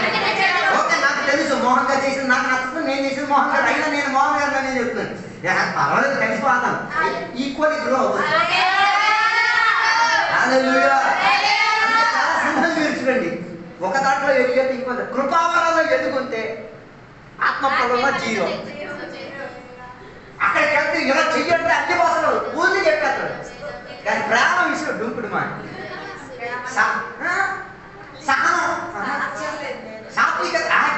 ఒకటంటే రెండో దానికి చచ్చెట్టుకోవడం రెడీ. పోయిన ఆదివారం జరిగిన అలాంటి మనం చూడకూడదు. సంఘం లోపల వాక్య పరిచయం చేయడానికి మునుపుగా ఆరాధన నడిపించిన ఒక సహోదరికి ఏం చేశారు, మైక్ ఇచ్చారు పాస్టర్ గారు. ఇంకొకరికి ఇవ్వలేదని చెప్పి ఆరాధన మధ్యలో కొట్టడానికి వెళ్ళిపోయాడు. మైక్ అలా లైవేసి పాస్టర్ గారు వెంటనే వచ్చి ఏం చేశారు, రా అని చెప్పి పట్టుకుని అప్పుడు 2-3 పాస్టర్ గారు రాసుకున్నాం. పాస్టర్ గారు మెచ్చుకోవాలి. ఆయన అలా తోడు ఏం చేశారు, బయటికి తీసుకెళ్ళిపోయిన తర్వాత విశ్వాసం అందరికి చెప్పి ఆయన కాస్త బయటికి తీసుకెళ్ళాలని చెప్పి బయటికి తీసుకెళ్ళి దేప మోసి ఏం ఒకటే విషయం ఏంటి, ఆయన నాకేం చేయలేదు. అరే ఆర్ట్స్ పార్టీ నువ్వు పైన ఒకటే కదా, రేపు వచ్చే వల్ల నీకు దొరికిందిగా. నేను పాడవాడు ఎదిగేటప్పుడు శరీరం ఒకే రీతిగా ఏం చేయాలి, అన్ని విషయంలో మనం ఎదగాలి. సువార్త విషయంలో ఎదగాలి, ప్రార్థన విషయంలో ఎదగాలి, ఆరాధన విషయంలో ఎదగాలి, పిచ్చుపుచ్చు విషయంలో ఎదగాలి. కొన్ని సంఘాలు పిచ్చుపుచ్చు విషయంలో ఫుల్ సూపర్ ఫాస్ట్ ప్రభావాలు సంఘాల నుంచి పరిచయం చేసేవాళ్ళు లాగా ఉన్న విశ్వాసాలు అలాగే నో ఈక్వల్లీ మనం ఏం చేయాలి, గ్రో అయితేనే క్రీస్తు తల వరకు ఏం చేయొచ్చు, ఎదగగలిగితే. అవును నిజమే, సంఘం లోపల డబ్బు ఇచ్చే వాళ్ళు అర్థంగా ఉంటారు, డబ్బు ఇవ్వలేని వాళ్ళు ఉంటారు. స్వార్థం చెప్పి ఆత్మలు సంపాదించే వాళ్ళు ఉంటారు, తేలేని వాళ్ళు ఉంటారు. ఇద్దరు ఒకే అగ్రిమెంట్ లోకి రావాలి. అర్థం కాలేదు, ఇద్దరు ఒకే మనసులోకి వచ్చి తీరాలి, ఒకే ఐక్యతలోకి వచ్చి తీరితే ఆయనకి లేనిది నీకున్నది, అర్థం కాలేదు. నాకు లేనిది నీకు ఉన్నట్టుగా నువ్వు చేయవచ్చు, ఆనందించే భావం. అలాంటి ఎదుగుదల కొరకు మనం ప్రయత్నం చేద్దాం, ప్రయాసపడదు. అలాగైతేనే వాటిని సంఘం అని పిలవగలిగేది, క్రీస్తు శరీరం అని పిలవగలిగేది. మనం ఎవరో శరీరమే, క్రీస్తు శరీరం మాత్రమే. హలో, ఎవరో శరీరం ఎలా ఎదిగినా నో ప్రాబ్లం. హలో, అందుకే చాలా మందికి ఈ కార్టూన్లో ఒక కథాపాత్ర ఉంది, ఆ చెయ్యి మాత్రం పెద్దది, శరీరం మొత్తం చిన్నది. పోపోయి అని చెప్తారండి, విన్నారండి? ఇంటికి మీరు ఒకసారి అది చెయ్య, అది బలం మొత్తం వాడు చెయ్యే, బాడీ మాత్రం ఈ దుమ్ము మొక్కలా ఉంటాడు. కారణం ఏంటిది? ఆయన ఎదుగుదల అలా ఉంది కాబట్టి. అదో మన క్రీస్తులో ఉన్న ఎదుగుదల ఏముంటుంది, ఒక అవయవం కదా, అన్ని అవయవాలు. అలాంటప్పుడు నేను ఎదిగేటట్టుగా నువ్వు కూడా ఎదగడానికి కొందరు వేలు అవుతారు, కొన్ని వేలుకి ఏముండదు, ఎదిగే భావన ఉండదు, దానికి కూడా మనం సప్లై ఎక్కువ ఇచ్చుకోవాలి. కొన్ని వేలుకి ఎదుగుదల ఎక్కువ, దానికి సప్లై కాస్త తక్కువ ఇచ్చి. అందుకే కదా సేవకులు దానికి పరిమితిగా సంఘాన్ని నడిపారు. కొందరికి ఎక్కువ ప్రేమిస్తారు, కొందరు ఎదుగుదలకు ఎక్కువగా వెళ్తారు, కొందరితో ఎక్కువ. ఎందుకు? వారిని కూడా ఏం చేస్తారు, ఎదగడానికి అవకాశం ఇస్తున్నారు. అది కొన్నిసార్లు ప్రార్థన చేయించమని చెప్పిన కొందరికి ఇచ్చి కొందరికి ఇవ్వకుండా ఉండే కాబట్టి నాకు కూడా ఏం చేస్తున్నాడు ఎదిగించుకోవడానికి ఉన్న ఎడాప్టబిలిటీ అదే నేను చెప్పిన సంఘం ఎక్కడ గ్రో గ్రో గ్రో ఎంతవరకు ఎదగాలి 25 years లో మన సంఘం గ్రో అయింది. అందుకే కదా ఎక్కడి నుంచి పూరీల నుంచి ఇక్కడికి వచ్చింది. గ్రోత్ గ్రోత్ ఈ గ్రోత్ ఇంకా ఏమవ్వాలి, ఇంకా గ్రో అవ్వాలి. అర్థం కాలేదు. నాది గోడల మధ్య కాదు, ఎంతో అధిక విపరీతంగా జనాలు వచ్చేటట్టుగా గ్రో అవ్వాలి. సంఘం ఆగేది కాదు, ఎదిగేదే సంఘం. గొప్ప విషయం ఏంటో తెలుసా, ఎదిగిన సంఘం ఇప్పుడు కూడా ఎదుగుతూనే ఉంది. యేసయ్య మరణించిన దగ్గర నుంచి ఎదుగుతున్న సంఘం ఇప్పుడు కూడా ఏమవుతుంది, ఈ క్షణం కూడా ఎదుగుతున్నది.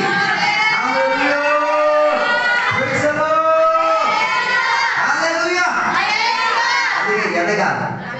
క్రీస్తు శరీరం అయితే మనం ఏం చేయాలి, ఎదగాలి. గురువు నేను ఎదుగుతా, నా సంఘంలో నేను ఎదుగుతా, ఆత్మీయతలో నేను ఎదుగుతా, ఆధ్యాత్మలో నేను ఎదుగుతా, ప్రార్థనలో నేను ఎదుగుతా, ఆత్మీయతలో నేను ఎదుగుతా.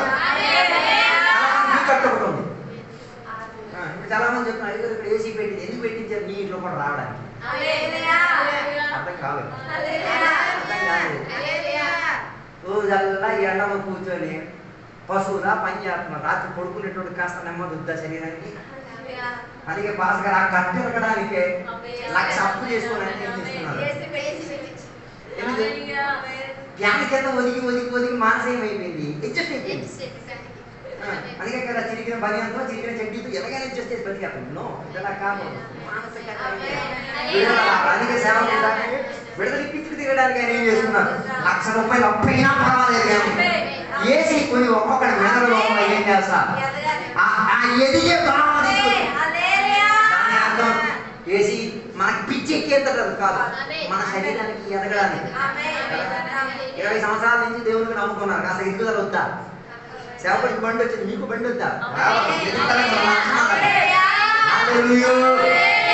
కుళ్ళిపోకూడదు, ఎదగడానికి ప్రయత్నం చేయాలి. ఎదిగితే అందరూ ఒకే రీతిగా చేయాలి. తనకు దొరుకుతున్న మేలు తోకకు కూడా ఏం చేయాలి, దొరకాలి. సంఘ కాపానికి దొరికిన మేలు సంఘానికి కూడా ఏం చేయాలి.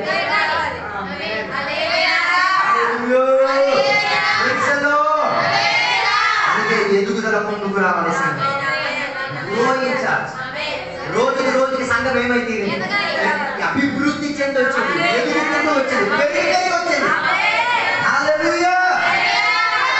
ఐక్యత ఎదగడానికి ఒక ప్రాబ్లం ఉంది, ఏంటి తెలుసా, మనం కొద్దిగా అడ్జస్ట్ అయితేనే అవసరం అర్థం అర్థం కాలేదు. అర్థం కాలేదు. ఇప్పుడు ఒక ఇంట్లో మేము వెళ్ళాం, నలుగురు ఉన్నారు, భోజనం వాళ్ళు ముగ్గురు కోసమే చేశారు. ఏం చేస్తాం, మన బాడీ నేను 160 గ్రాములు తినేవాడిని, కానీ ఆ రోజు ఏం చేస్తాను, 100 కన్నా తక్కువ వెళ్ళినా ప్రాబ్లం లేదు. ఎదుగుదల ఉన్న వాళ్ళకి ఏం కావాలి, వాళ్ళు ముగ్గురు వండేది ఉన్నది, వాళ్ళు చెప్పకుండానే మనం తెచ్చుకోద్దు. అందుకే ఎదుగుదల ఉన్నోడు ఏం చేస్తారు తెలుసా, కొద్దిగా తిని వాళ్ళ కోసం కూడా మీకు మళ్ళీ వంట చేయించే అవకాశం ఇప్పించుకోవచ్చు. ఆడు 100 కాదు 200 సార్లు వంట చేయడానికి రెడీగా ఉంది, కానీ ఆ ఒదిగించుకు తీరడానికి మీరు పడిన సహనం ఉంది కదా, మీ పొట్టలు కాస్త ఒదిగించారు కదా, అందులోపల నుంచి ఏమొచ్చింది, ఒక ఐక్యత, ఒక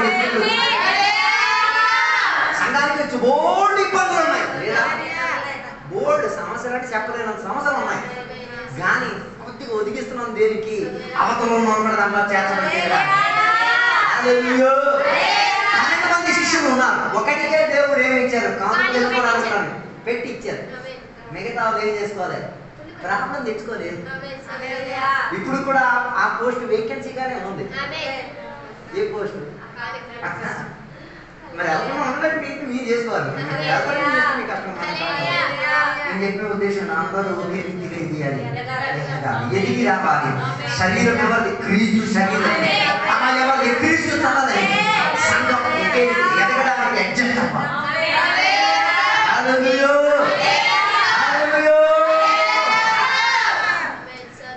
ఒకరొకరు అడ్జస్ట్ అయ్యి తిరిగితే అవతల ఒకరు కూడా ఏమొస్తుంది, ఎదగడానికి అవకాశం వస్తుంది. మనం కొద్దిగా ఆడితే అవతలకి ఏం చేయొచ్చు, ఎదిగించుకు తిరగడానికి ఉన్నాయి. అందుకే మర్చిపోకూడదు, సంఘ బిడ్డలు ఎవరి శరీరం? క్రీస్తు శరీరం. ఆయన శరీరంలో మనం ఏమై తీరాలి? ఎదిగేటటువంటి తీరాలి. హల్లెలూయా. అందుకే గలాతీయ పత్రిక 2వ అధ్యాయం 20వ వచనం చెప్తున్న మాట మీరు చూడండి. నేను క్రీస్తుతో కూడా సిలువ వేయబడి ఉన్నాను, ఇంకా జీవించువాడును నేను కాదు, క్రీస్తు నా యందు జీవించుచున్నాడు. అప్పుడు మీలో జీవించిన వాడెవడు? క్రీస్తు. నువ్వు సంఘ బిడ్డవైతే నీలో జీవించేది ఎవరు? క్రీస్తు. పాపం కాదు నీలో జీవించేది, రోగం కాదు. నేను రోగిని నాకు చెప్పు. నువ్వు సంఘం కాదు, నీలో యేసయ్య.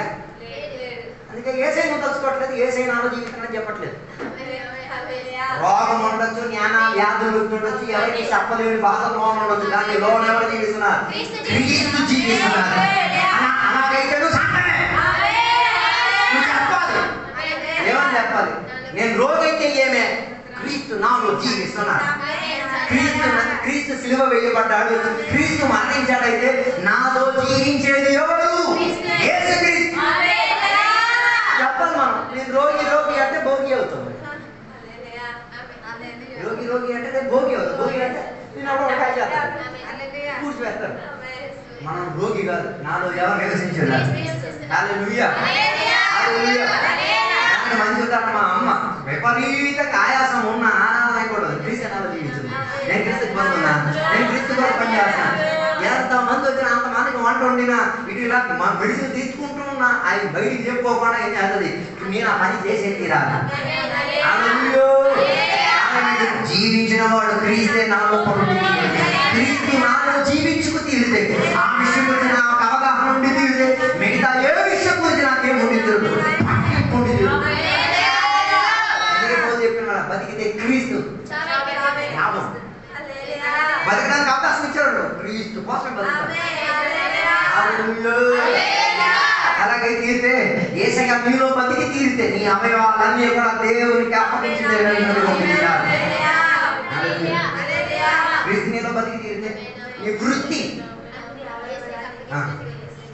యేసయ్య నీలో జీవిస్తే నీ కుటుంబం, యేసయ్య నీ కొరకు జీవించి తీరితే నీ ఆస్తి, యేసయ్య నీ కొరకు జీవించి తీరితే నీ పలుకుబడి. Jesus lives inside you. నీ లోపల యేసయ్య నివసించి తీరితే నీది అంటూ చెప్పుకోవడానికి అందుకే కదా పాట రాసిన, నాదంటూ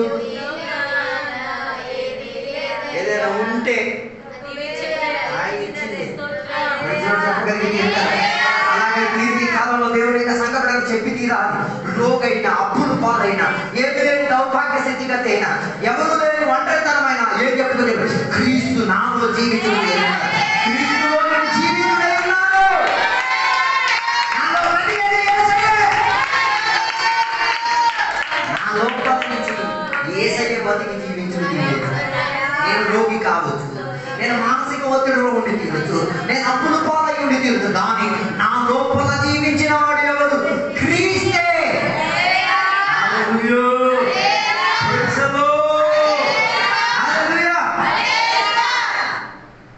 ఎఫెసీ పత్రిక 4వ అధ్యాయం 11వ వచనం.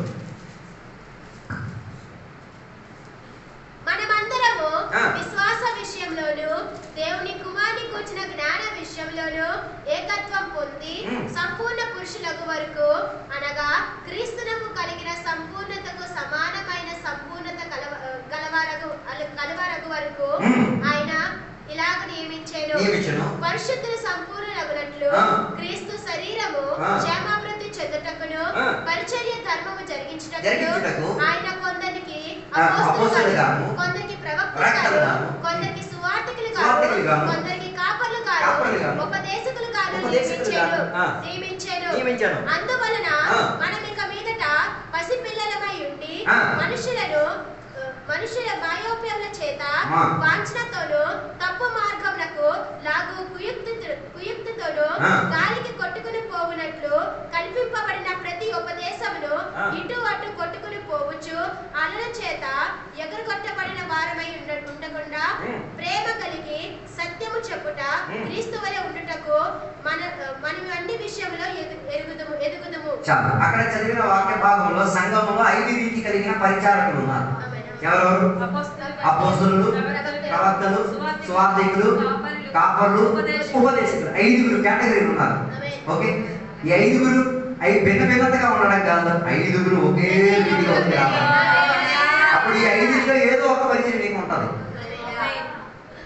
ఈ 5లో ఏదో ఒక పరిచయం, ఒక పాస్టర్ గారిని విడిచి మిగతా అన్ని పరిచయం నీకు ఉంది. అయితే నువ్వు ఉపదేశకుడు కావచ్చు, టీచర్ కావచ్చు, లేకపోతే నువ్వు స్వార్థకుడు పని ఏంటిది? అది ఎక్కడికి వెళ్ళి ఇంకేం మాట్లాడు, స్వార్థే మాట్లాడతాడు. ఏసై రక్షించేవాడు, ఏసై పాపాన్ని విడిపించేవాడు, ఏసై స్వస్థపరిచేవాడు, ఏసై నైవాన్ని ఇచ్చినవాడు. ప్రవక్త పని ఏంటిది? అంటే భూత బాబీ భవిష్యత్తు మొత్తం ఏం చేస్తాడు? చెప్పేసి అంటారు, ఏసయ్య నాకు భయపరిచింది.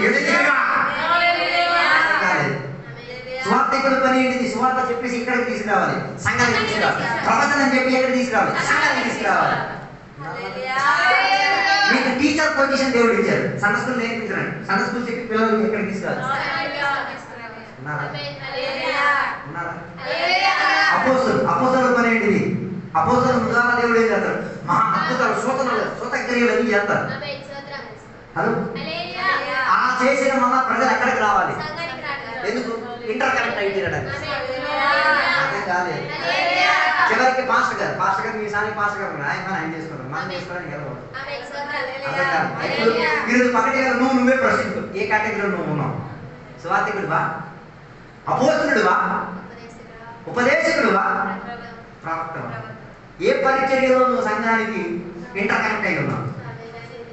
If you're not connected, you're not సంఘం. కనెక్షన్ లేకపోతే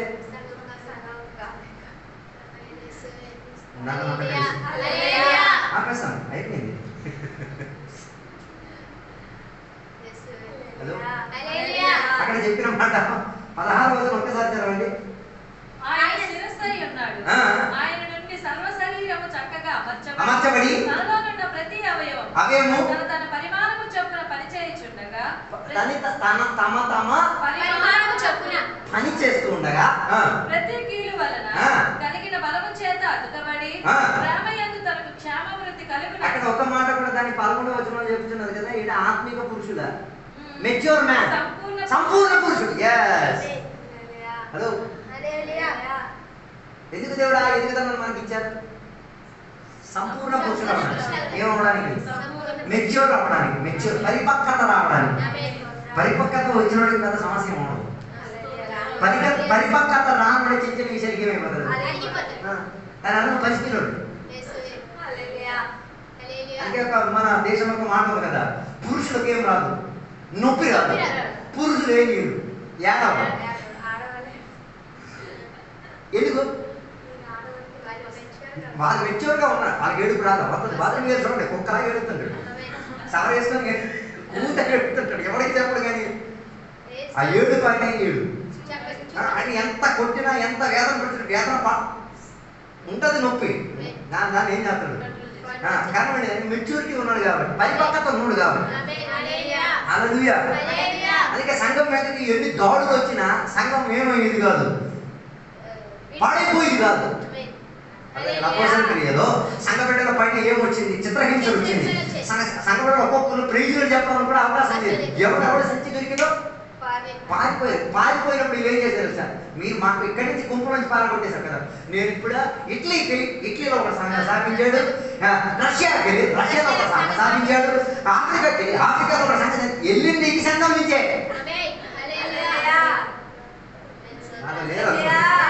ఏ సంఘం? యెరూషలేములో నుంచే వాళ్ళ చెదిరిపోయింది.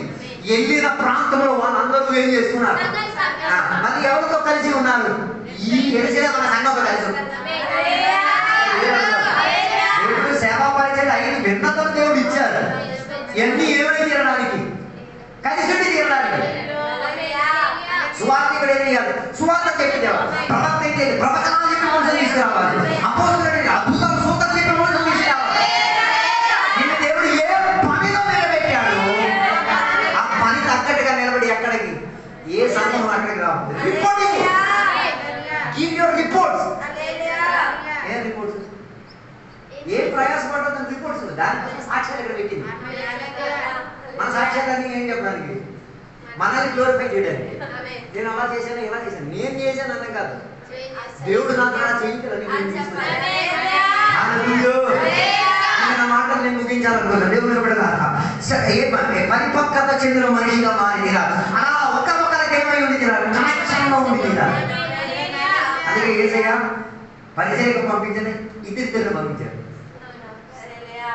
ఒకరొకరికి ఏది పంపించలేదు. ఒకరొకరు పంచితే సంతోషం చేసుకొని ఇద్దరిద్దరు చేస్తారు. ఒకరొకరికి ఏమై ఉంటారు. అలాగే ఆటోమేటిక్ మీకు ఒక ఐడియా వస్తుంది. నేను చెప్పడానికి వచ్చిన కారణం ఇదే. సంఘ బిడ్డలు ఒకరొకరికి కనెక్టెడ్ అయి ఉన్నారు. నీ స్వార్థ పరిచర్య నా ప్రవచనానికి పనికొచ్చేది, నా ప్రవచన పరిచర్య నీ అపోస్తల కార్యాలకు పనికొచ్చేది, నా ఉపదేశాలు నీకు పనికొచ్చేది, ఇవన్నీ పాస్టర్ గారికి పనికొచ్చేది, ఇవన్నీ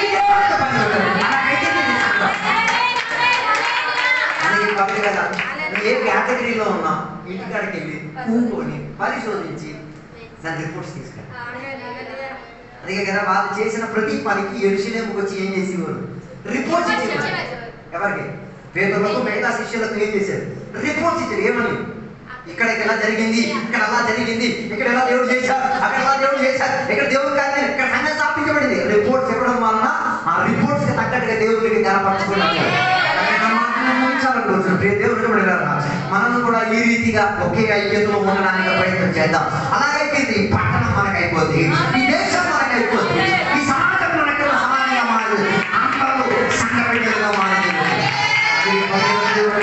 సమర్పించుకున్నాం. దేవుడు దేవా, నీ ద్వారా మేము ఐక్యత చెంది తీరేద్దడిగా, సంపూర్ణ పురుషులుగా మారి తీరేద్దడిగా, మాకు ఇచ్చిన పరిచర్యలో మేము నమ్మకస్తులై ఉండి తీరడానికి కృపావాత్సల్యమా దయచేయండి. నీ శబ్దం వినేవారిగా ఉండి తీరాలి. నీవు మమ్మల్ని ప్రేమించావు, నీవు మాలో జీవించి తీరుతున్నావు, నీవు మా కొరకు ప్రాణం ఇచ్చావు, నీవు మా కొరకు రానై ఉన్నావు, నువ్వు మా వరుడై ఉన్నావు, నువ్వు మాకు మంచి కాపరి అయి ఉన్నావు, నువ్వు మాకున్న మంచి పాత్రుడై ఉన్నావు. దేవా, నేను మించిన వాడు ఎవరు లేరు. నీ శరీరంలో మమ్మల్ని అమర్చి ఉన్నావు, నీ శరీరంలో మిమ్మల్ని ఏకపరిచి ఉన్నావు. నీ తల వరకు మేము ఎదుగుదలలో వచ్చి తీరాలి, సంపూర్ణ పురుషులై ఉండి తీరాలి. దేవా, అలాంటి యొక్క సంఘముగా నన్ను మార్చుము దేవా, సహాయం దయచేయము దేవా, సదుపాయాలు దయచేయము దేవా. ఈ పగటి వేళ దేవుని యొక్క సన్నిధిలో సమర్పించుకున్నాం, ప్రార్థన చేద్దాం. పరిశుద్ధుడా, మహోన్నతుడా దేవా, నీకు వందనాలు. ఈ పగటి వేళ దేవా, నీ సన్నిధిలో సంఘము గురించి నేర్చుకోవడానికి, సంఘములో మేము ఐక్యత చెందేవారిగా, సంఘములో మేము మానసికంగా పరిచయపరంగా మేము భిన్నత చెందిన వారమైన, మేము ఏకముగా ఉన్న వాళ్ళమి, ఒకే రక్తముతో కడగబడిన వాళ్ళమి, ఒకే ప్రాణముతో విమోచన పొందిన వాళ్ళమి, ఒకే నామములో పిలుచుచున్న వాళ్ళమి, ఒకే ఆత్మశక్తిని పొందుకున్న వాళ్ళమి, ఒకే వాక్యములో ఒదుకుతున్న వాళ్ళమి, ఒకే గురి దేవా, మేము పరలోకం చేరి తీరాలి, పరలోక నివాసులై ఉండి తీరాలి, పరలోకంలో ఆ మరణభూషితులై ఉండి తీరాలి, పరలోకంలో మా వరుడును ఎదురుకు చేరాలి. ఈ ఒక ఉద్దేశంతో దేవా, నీవు మాలో జీవించి తీరేది, నువ్వు మా కొరకు ప్రేమించి తీరేది, నువ్వు మా కొరకు ప్రాణం పెట్టి తీరేది. మేము ఏకమై తీరడానికి సహాయం దయచేయండి దేవా. మాలో భిన్నతలు బోల్డ్ ఉన్నాయి, మానసికంగా ఆలోచనలు బోల్డ్ ఉన్నాయి, కలగలేని భావాలు బోల్డ్ ఉన్నాయి. ఈ పగటి వేళ ప్రవాసంతో ప్రాంతాలతో కలిసి వచ్చి తీరుతాం, ఒక్కటై తీరుతాం. ఒకే ఇంటితో కట్టబడిన బిల్డింగ్ అని, ఒకే సిమెంట్ తో కట్టబడిన బిల్డింగ్ అని, ఒకే ఆత్మపూర్ణతతో ఎదుగుదల పొందిన సంఘం అని ఈ పగటి వేళ మేము తీరుతున్నాం. సదుపాయాలు, సహాయాలు దయచేయండి. ఈ పగటి వేళ చెప్పిన వాక్యాలు కొందరిని కడిగినది, కొందరిని శుభ్రపరిచింది, కొందరిని మార్చినది, కొందరి జీవితం విడుదలగా మారి తీరినది.